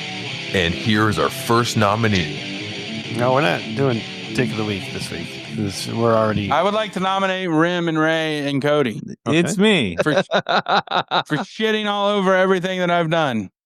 Those are the 3 nominees. And I don't know who's the bigger dick. I don't know that All right. Cody's shit on anything. Ladies and gentlemen, it is now time to introduce this week's finalists for Dick of the Week. And here's our first nominee. I would like to nominate Randy for being Dick of the Week for producing the most terrible episode 300 of any podcast I've ever heard in my life. Especially after weeks of hype, weeks and texts and phone calls of hype and excitement. And we got It's on brand for the show. What do you want? Yeah, I mean, you're right, Cody. You're absolutely right. Ray, do you have anybody to nominate? Cody, do you have anybody? Cody needs to do Jonathan Silver before we can wrap it up. Okay, I'll do Jonathan Silver real quick. Was he inducting Jonathan Silver in the Hall of Fame? Is Jonathan Silver still alive? Yeah. Yeah. He didn't die in an alpine skiing accident. Yeah. I'd like to induct one and only Jonathan Silver. He is our lead team. Yes, the man's expertise and efficiency earned him the title of one-man legal team. You may have wondered where his charming demeanor and sexual voice has gone recently. He is, in fact, still there, always listening. It's just that he discovered if he stops talking and instead communicates with us via written letter, he can increase his billable hours. So if you're wondering where Jonathan Silver, what he's doing, he's up to that. The man is a genius and a whirlwind of charisma. He's been with us through it all, if only quietly in the background. He helped out with securing Rem's extradition back into the States that one time. He's currently working on Randy's ongoing litigation saga with the Girl Scouts of America. He's even somehow kept the whole Ray I gave him a versus fake Wesley 100. Snipes scandal out of the media, which is amazing because that Cambodian lady is not going to make a full recovery. Yes, sir, we induct Jonathan Silver, esteemed legal savior, wisdomless consultant, and comrade. The very mind that pioneered, nay, mastered the legal strategy the world has since affectionately dubbed the reverse anti-counter Lewinsky defense. Jonathan Silver, I salute you. Second best legal mind on this podcast. There we go. Finest legal mind we Undisputed. ever had in podcast. You're absolutely right, Ray. Good job. Second Good job. on this podcast. I miss his legal letters. You know, he used to join the show and do fun They're stuff very with us. expensive. But yes, that is true. So it's been much easier to communicate via email with him. All right. What do we got left, Randy? That's it, right? Donald Trump's about to call in. Oh. Well, let's hang up He on him says. here. This is a great time to end the episode. Yeah. No, okay. No, it's your call. I mean, whatever, guys. I don't know what your problem is, just Cody. booked He's over the here with Anna motherfucking Nicole Smith. president. Oh. Yeah. Yeah, let him call in. It's fine. No, whatever. I don't want to even do it now. Okay. You can be like that. I'm gonna ignore the fucking president. Why don't you go get yelled He's at by calling your me wife? right now. Red Dickman Show is what the president. Oh, we got to do the little says. Christian devil because he did our 48 Laws of Power bumper. Oh shit! I forgot we did 48 Laws of Power. Oh, you did? Cody, you It was a remember really that? popular Get through all segment. 48. Yeah, Yeah. We did. Then we did a few. We did some more stuff, and That then totally- Randy yeah. stopped producing it. Oh, look, Randy's got the stream open again. What's his journal say right now? This is the literal Christian devil. Welcome to the Hall of Fame. You run a mean resort in hell, and you shove pineapples up Hitler's ass daily. I appreciate that about you. And you've been inducted into the Rich Dickman Show Hall of Fame for the best bumper ever made. Air horns. Fantastic. Let me see if I can find that bumper. No, that's all right. All right, so let's back. Nope. We know which one it is. Welcome to Dickman Facts. No. Seriously? This is what we're doing now? Please, Jesus, just do the VO. Where we explore the deep, thought-provoking...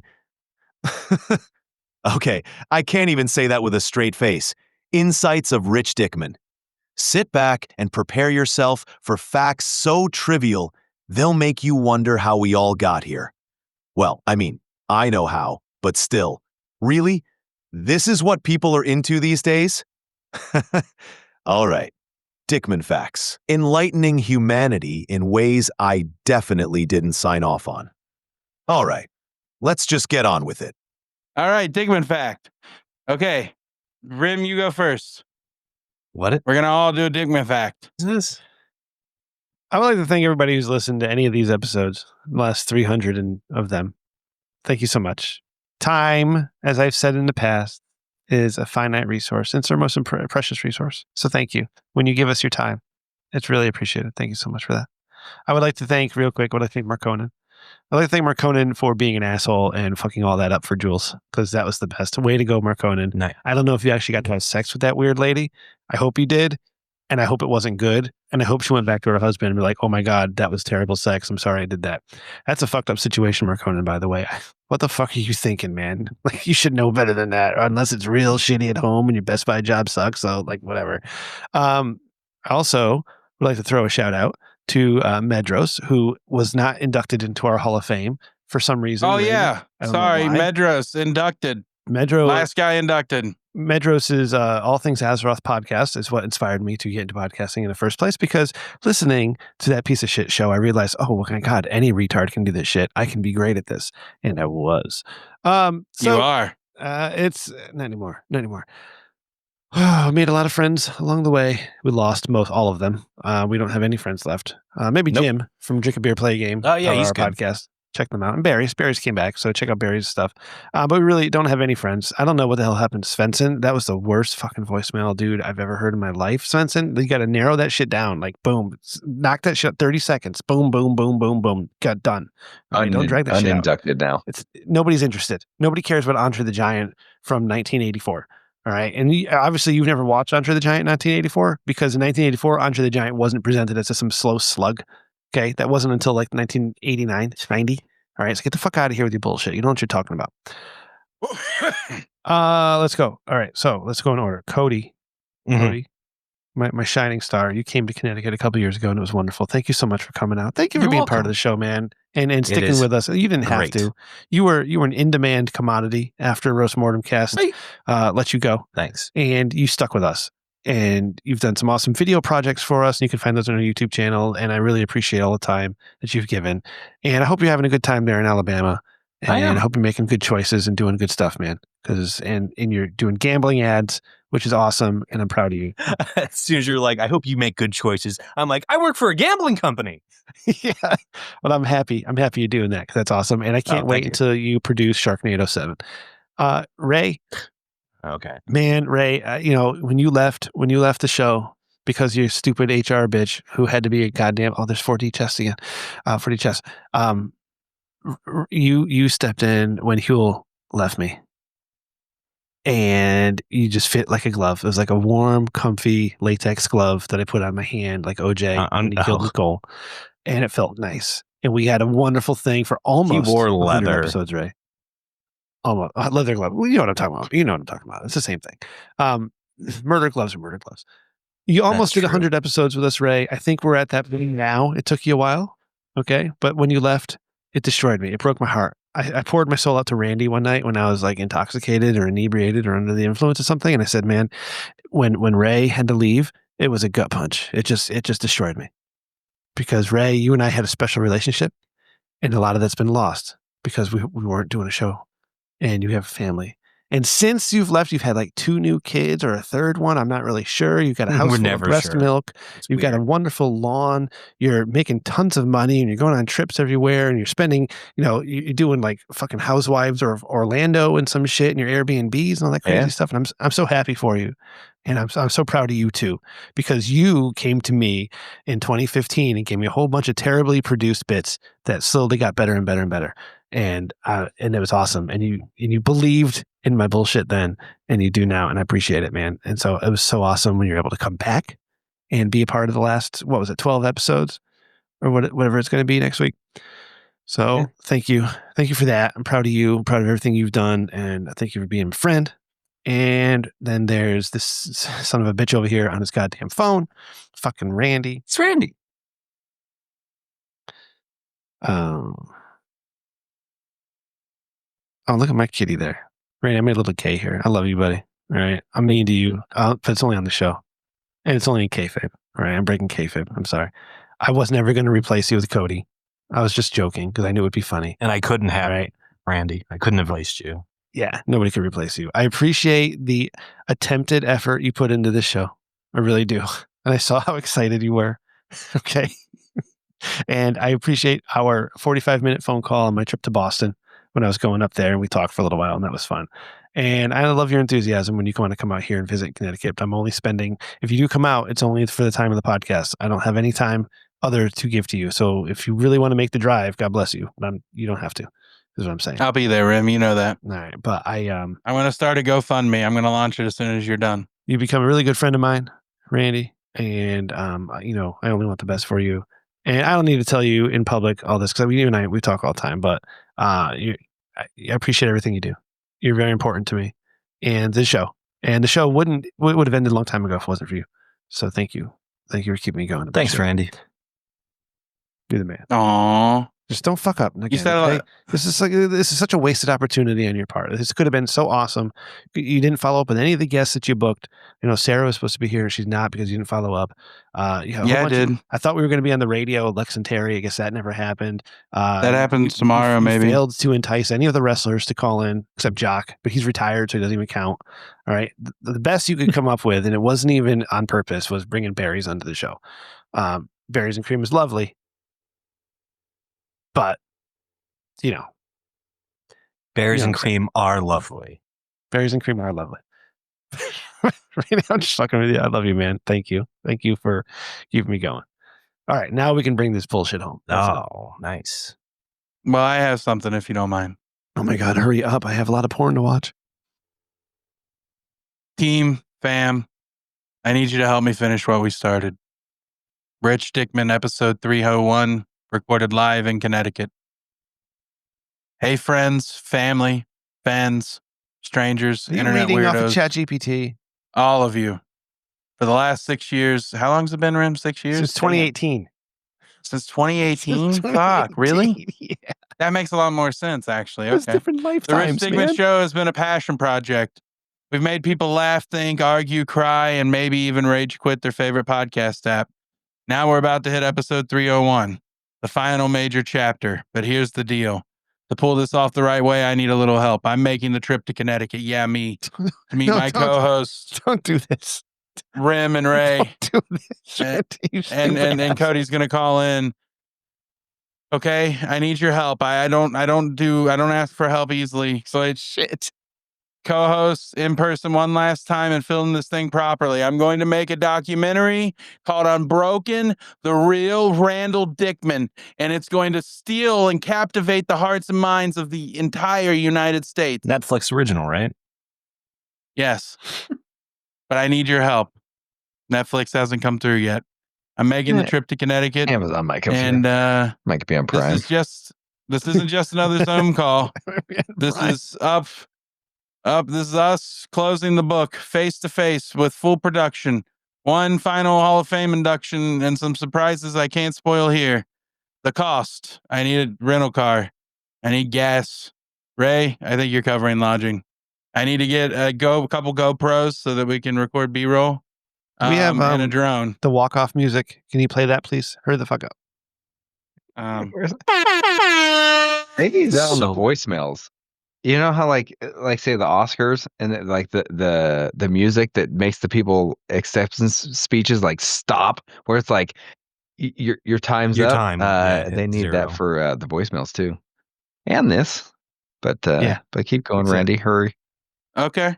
Plug your GoFundMe. If you've ever laughed at the show, if you've ever listened during a hard time, if you've ever been part of this wild Dickman ride, I'm asking you to help me cross the finish line.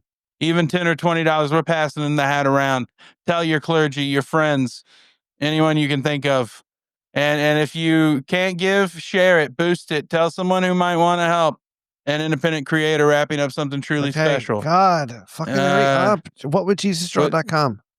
Whatwouljesusdraw.com. That's whatwouljesusdraw.com. And if you want to get the latest in art and a couple of special shirts that we have coming out for everyone who came out tonight to the episode 300. We've got, if I can find 300. 3000. We've got a I Was There shirt that you can get. Even though they weren't And- here. I mean, I guess we Yeah, can. you can buy it. Only Barry's is eligible to purchase that.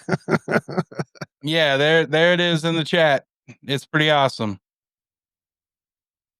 Thanks, buddy. Wow. All we need is a measly $340,000. Send that design to Amara. She can get that done. Throw her a couple bucks. She get them done for us. Okay. Yeah. Yeah. We'll get everyone one. Yeah. All right. That's it. Guys, thank you. Thank you so much for being here for 300. 300. 300. We get back to normal next week with 301. Oh, I have one final pitch. Normal for the future. Are you ready? Yeah. Hurry up. Okay. Say it with me.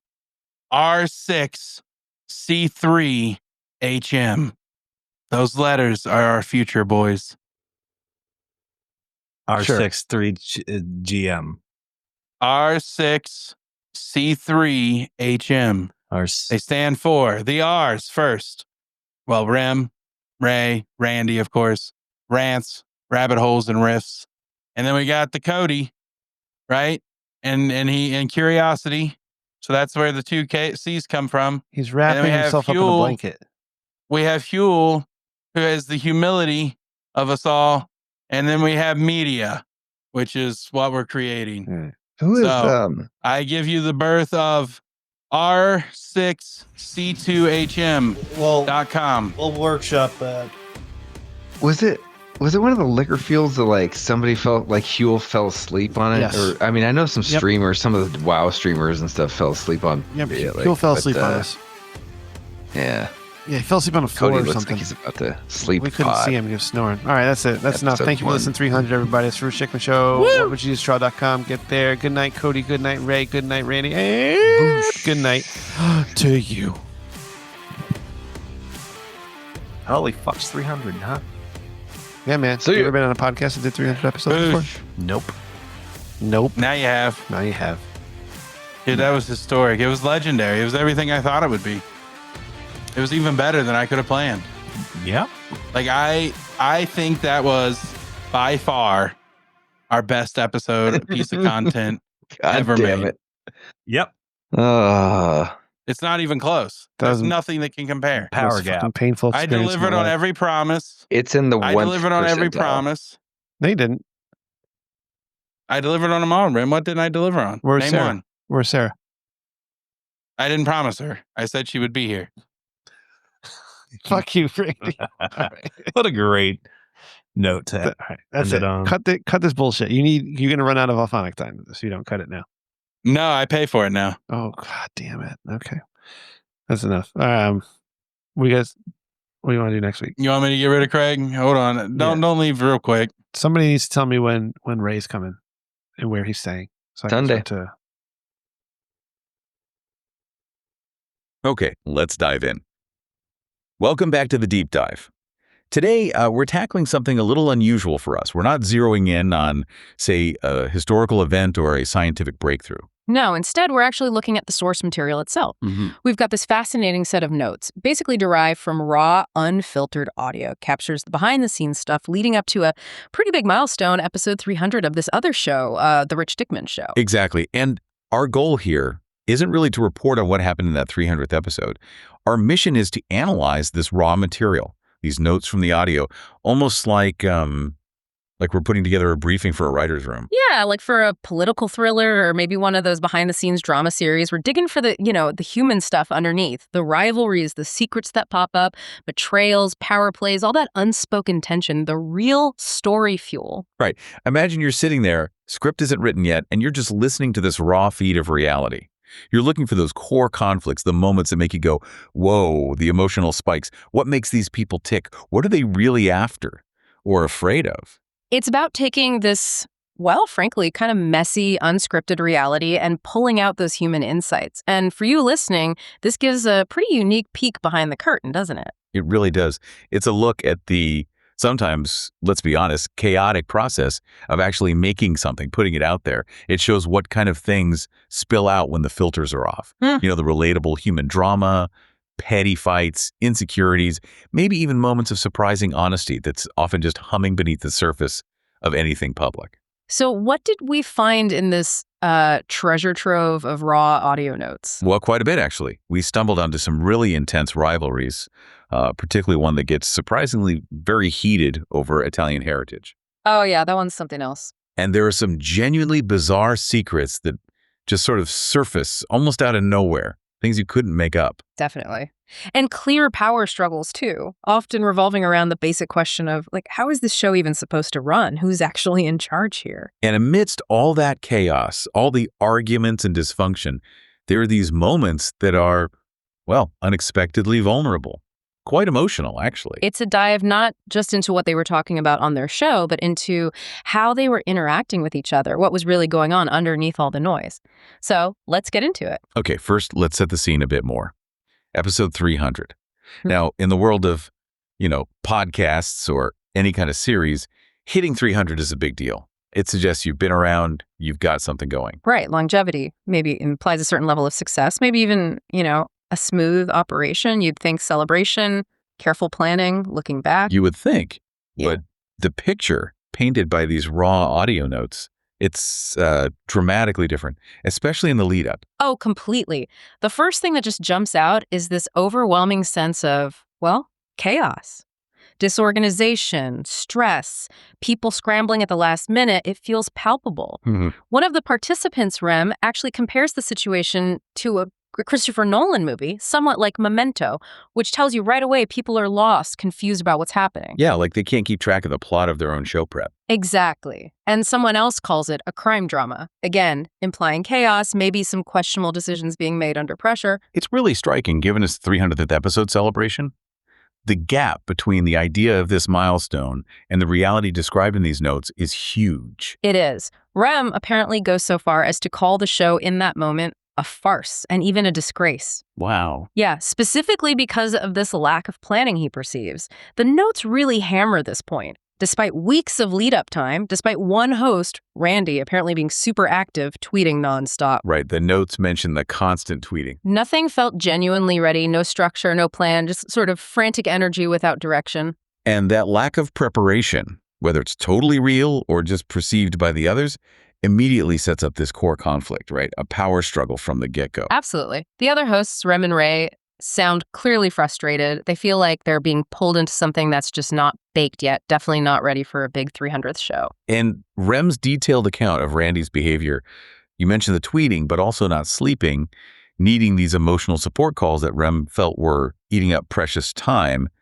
It paints a really vivid picture. It really does. It underscores this central tension between Randy's way of doing things, whatever that was, and the other hosts just wanting some basic structure, some sense of a plan. It's less about the content at this point and more about the process or the lack of one. Exactly. The how of it all, or maybe the how not of it all. So in an attempt to bring some kind of order to this perceived chaos, they did have a central idea for episode 300. The plan was to induct various people into the Rich Dickman Show Hall of Fame. Right. On paper, sounds simple enough. A structural element, a way to celebrate people, fill some time with segments. Seems straightforward. Seems straightforward. But true to form in this raw material, this Hall of Fame idea, it almost instantly becomes this huge source of tension, a real emotional flashpoint. Especially when the idea of an Italian Hall of Fame category comes up. Yes, the Italian Hall of Fame war.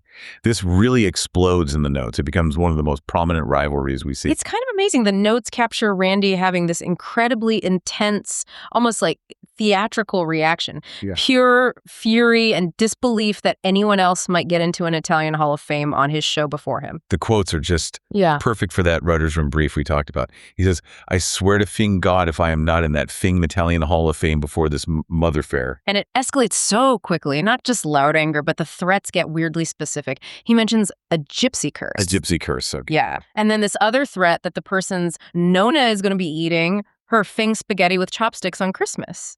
Wow. That's brutally specific, culturally targeted even. Totally. It implies this complete loss of tradition, of comfort. It's not just joking around anymore. It feels like it taps into something really deep for Randy.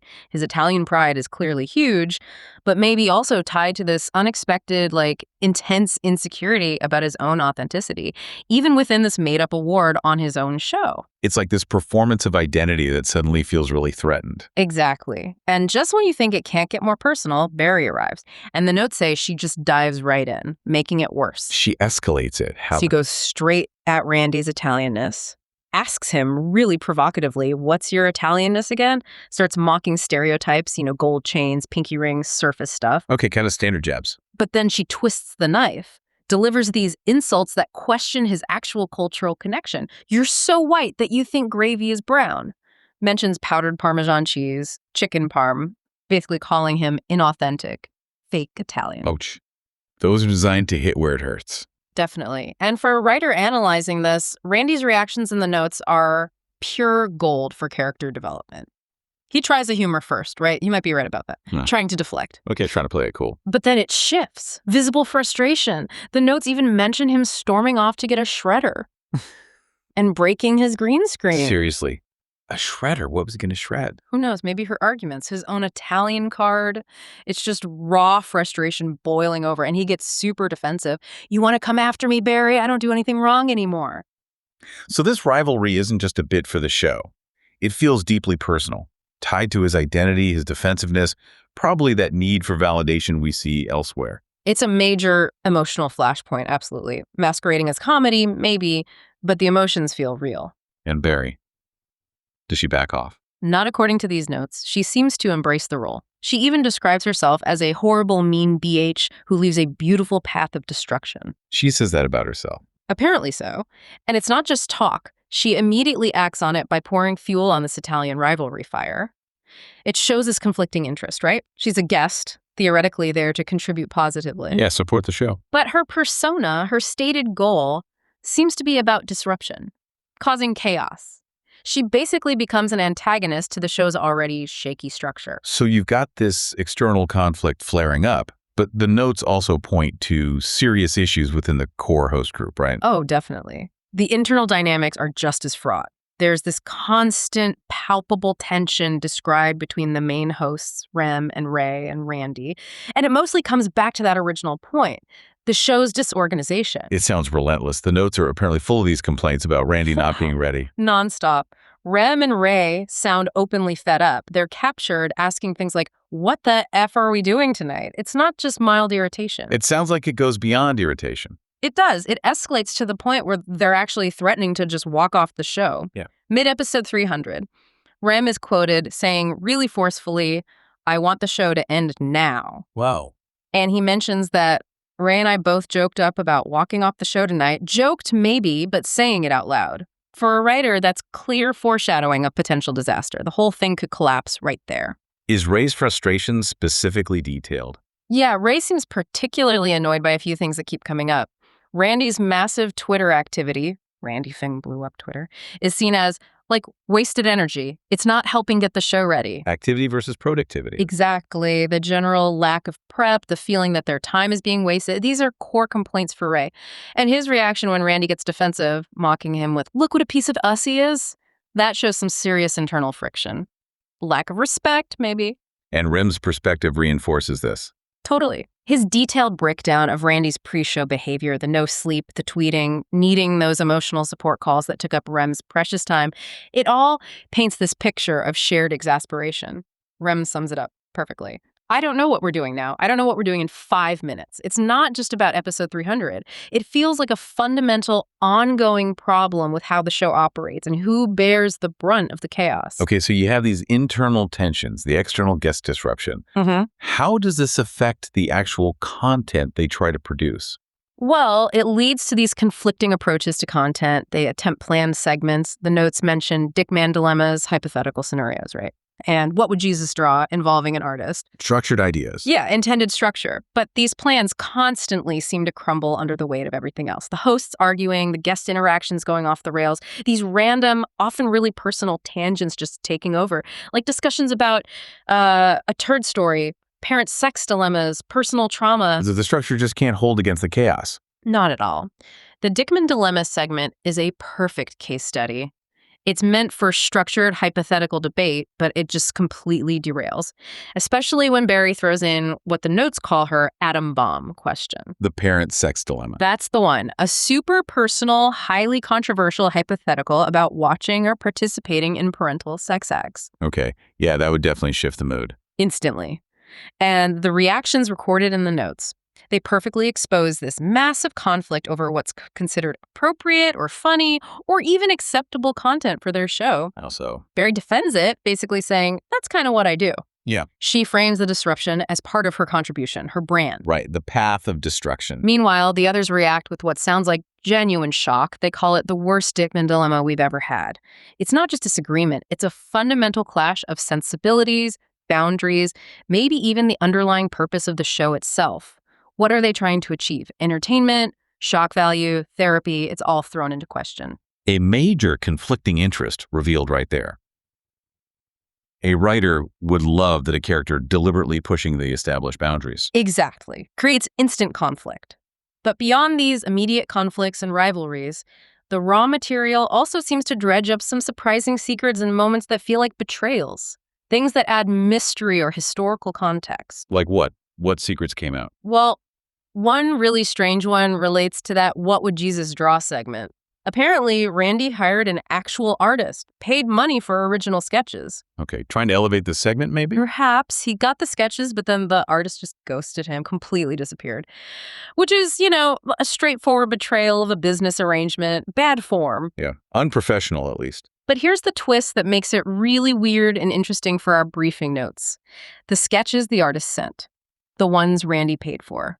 They looked suspiciously like copies of the AI art the show normally generates for that exact segment. Wait, what? The human artist copied the AI. That's what Randy realizes, according to the notes. His reaction is captured as literally copying AI art. That's amazing.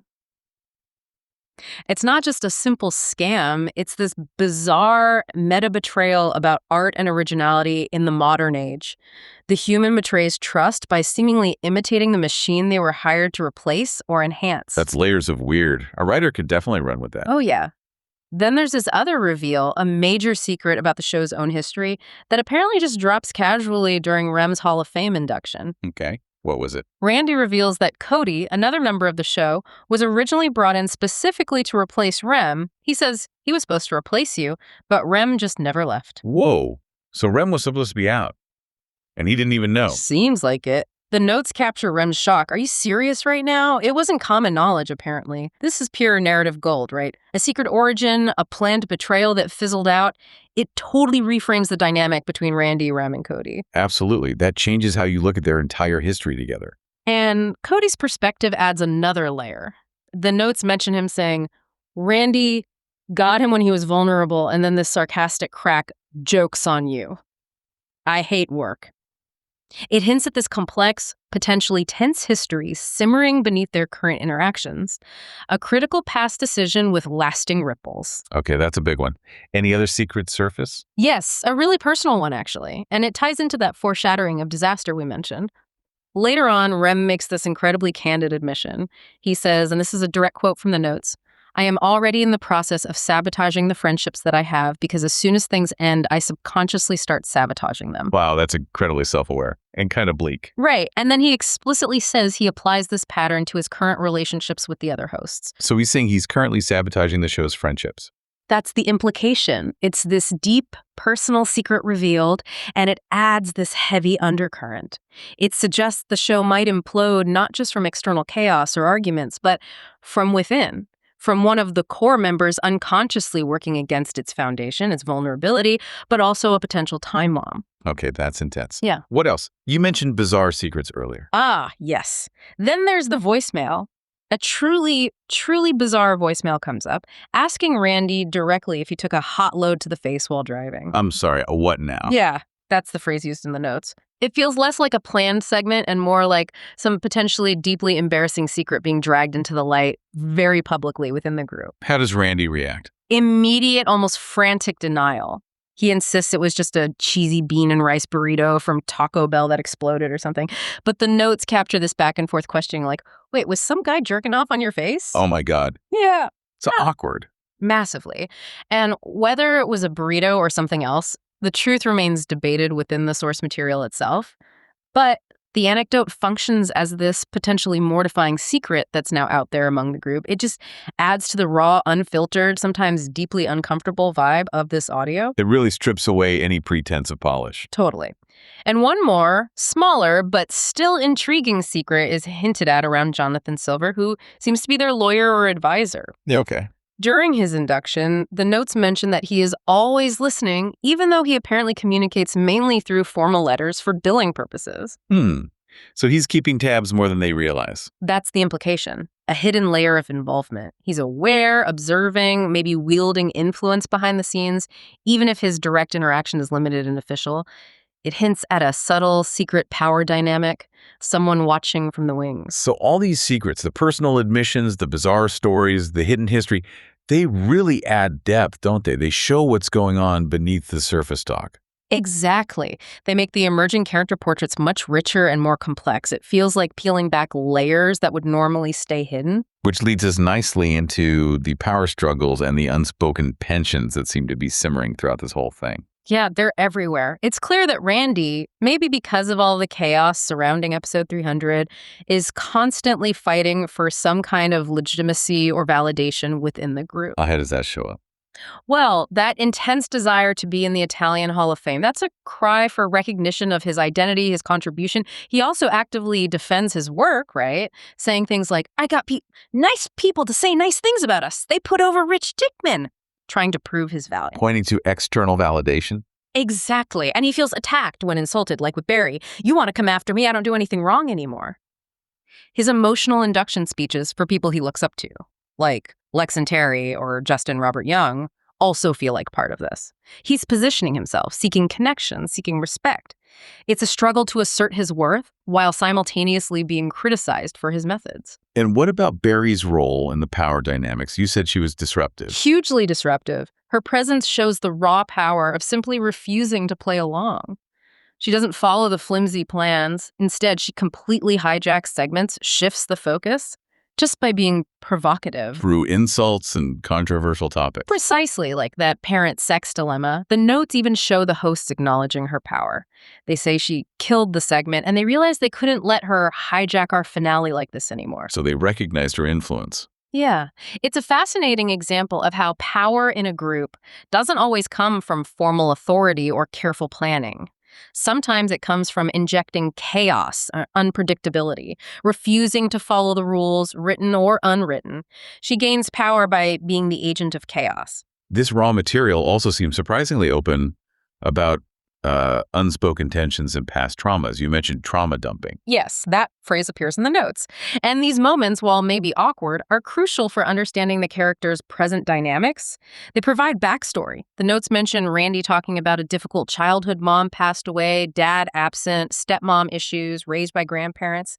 That's a lot of instability. Definitely shapes a person. Then there's a really disturbing discussion noted about Catholic school experiences, referencing molestation and witnessing it. Heavy stuff. Wow.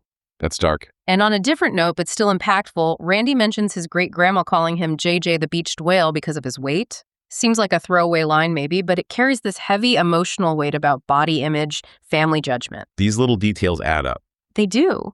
And Ray being called a tiramisu of trauma layers, right? It's framed humorously, but maybe hints at a lot of buried difficulties. So even though it's often wrapped in dark humor, these moments show the vulnerability underneath. Exactly. They hint at the unresolved personal histories, the past wounds that are still influencing how these people interact today. They create these underlying tensions that can flare up unexpectedly.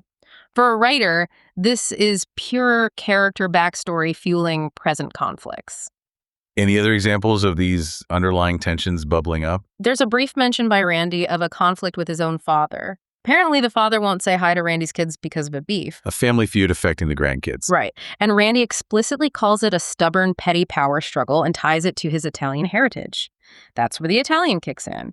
So this personal, maybe petty family conflict reveals these deep-seated emotional issues and generational tensions that likely impact Randy's current relationships and maybe feed that need for validation we talked about. It all connects. It often does. Even seemingly silly segments like this hand contest mentioned in the notes. The hand contest. Yeah, where Barry apparently rates the host's hands for masculinity or femininity.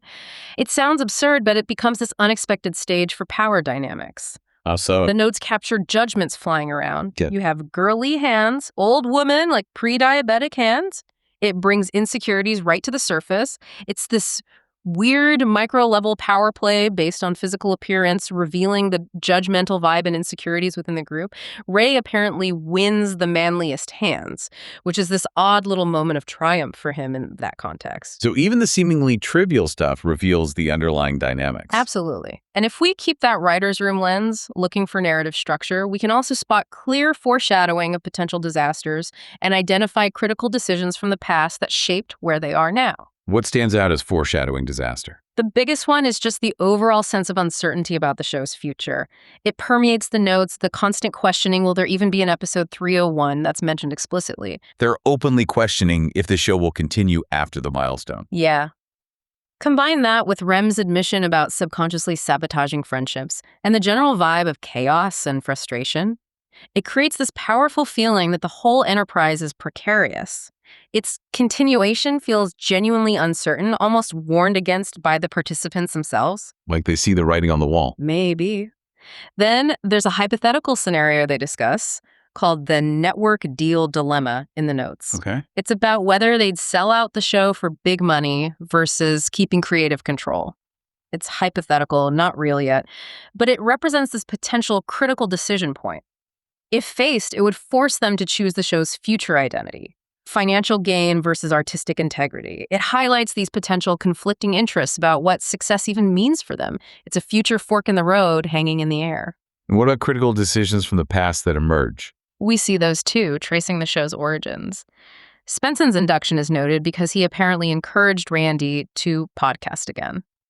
A simple conversation maybe, but a critical moment that led to the show's existence. A catalyst moment. Exactly. And similarly, Madros is mentioned. His piece of shit show, as Randy apparently called it, inspired Randy to think, hey, I can do better, and start his own thing. Another pivotal influence, another decision point, even is framed negatively now. These moments show how specific interactions set the whole thing in motion. The butterfly effect in action. Kind of, yeah. And Jonathan Silver's induction hints at navigating past legal troubles. The notes mention his role in Rem's extradition, which sounds serious and ongoing litigation involving Ray, referencing the Girl Scouts of America and a Ray versus Western Snipes scandal. Wow, okay, so real legal dramas in the background. Seems like it. These suggest significant past challenges and the critical decisions made to handle them. And there's this grim detail added about a Cambodian lady not making a full recovery, somehow connected to these legal issues. It adds this dark, unresolved element, hinting at real-world consequences from past events. So, pulling it all together, the rivalries, secrets, power struggles, history, the notes are also full of just raw emotional moments, right? Flashpoints. Absolutely. You have that initial intense outburst from Randy about the Italian Hall of Fame. Pure, raw anger. Right at the start. Then his induction speeches for his heroes, Lex and Terry, Justin Robert Young, maybe strategically self-serving in parts, sure, but they also seem to tap into genuine emotion about his own journey, his aspirations. You feel the personal connection. And Rem's speech about Randy. That's a big one. Despite all the frustration Rem expresses elsewhere in the notes, his speech inducting Randy apparently contains genuine appreciation, affection, even respect. It shows this complex bond underneath all the fighting, adds warmth, complexity. So it's not all negative. No, not at all. The trauma-dumping moments, however awkward, are undeniably points of emotional vulnerability, showing the people beneath the personas. And the immediate intense reactions to Barry's insults or that parent sex question, those show how quickly raw emotions can just erupt in that environment. No filters. Pretty much. And Randy's clear frustration and defensiveness about the AI art scam or the hot load burrito story, those are unfiltered emotional responses too. You see the person reacting, not just the performer. Okay, so we've dug through this raw material, treated it like a writer's room, analyzing the potential drama. Why does this matter for you listening right now? Why do this kind of deep dive? Well, because this isn't really just about this one specific show or this particular group of people, is it? This dives into their raw dynamics. It's like a window. It shows you the universal human stuff that happens whenever people collaborate. Any project, any team, any group where different personalities, histories, insecurities, goals all get thrown together, especially under pressure or when there's an audience. Yeah, it really shows that even when you have a plan, like for episode 300, or a company meeting, whatever the unscripted reality often takes over, the chaos, the personality clashes, the baggage people carry. That's often where you find the most revealing stuff about who people are and what drives them. Planned events can just spontaneously combust into these revealing moments. And it highlights how our personal stuff, those deep-seated insecurities, the rivalries, family issues, past traumas we talked about, they aren't just background noise. They inevitably leak into our present interactions. They create that unintended drama, the unspoken tensions, the emotional flare-ups that shape any group environment. You really get to see the power struggles that exist in any group, don't you? Who's trying to be in control or maybe failing to plan altogether? Who can just walk in and disrupt everything? Who's constantly looking for validation? Who might be pulling strings quietly from the side? Yeah, all those dynamics are laid bare. And it's a great reminder that raw material, whether it's backstage chatter like this or early drafts of something, unedited video, even just casual conversations you overhear it often holds unexpected secrets and betrayals. Some are deliberate, like that scam artist. Others are accidental reveals, like that hidden history about Kobe. Or maybe just implied, like the lawyer always listening. So ultimately, this kind of deep dive just shows us that behind almost any polished performance, any finished product, any public interaction, there's usually a messy, complicated, intensely human story playing out underneath. Absolutely. A story packed with conflicting interests as unspoken tensions, critical past decisions shaping the present, and maybe even hints of future trouble. It's a powerful reminder, really. Everything we consume, everything involving other people is made by human beings. And they bring all their complexity, their baggage, their fights, their secrets right along with them. The drama is always there, just under the surface. So, looking at the raw material this way, like a writer's room, it really reveals that the best stories, the most compelling human drama, isn't always in the planned script. It's often in the messy, unedited reality of how people actually interact. Yeah, we took these notes from raw audio, applied this dramatic analysis frame, and what emerged was this dense web of human stuff. Yeah. Intense rivalries over identity, shocking secrets about the past, intricate power plays, tensions rooted in trauma, raw emotional outbursts. Framing it like briefing notes didn't just summarize what happened, it uncovered the potential for deep, compelling narratives hidden inside all that chaos.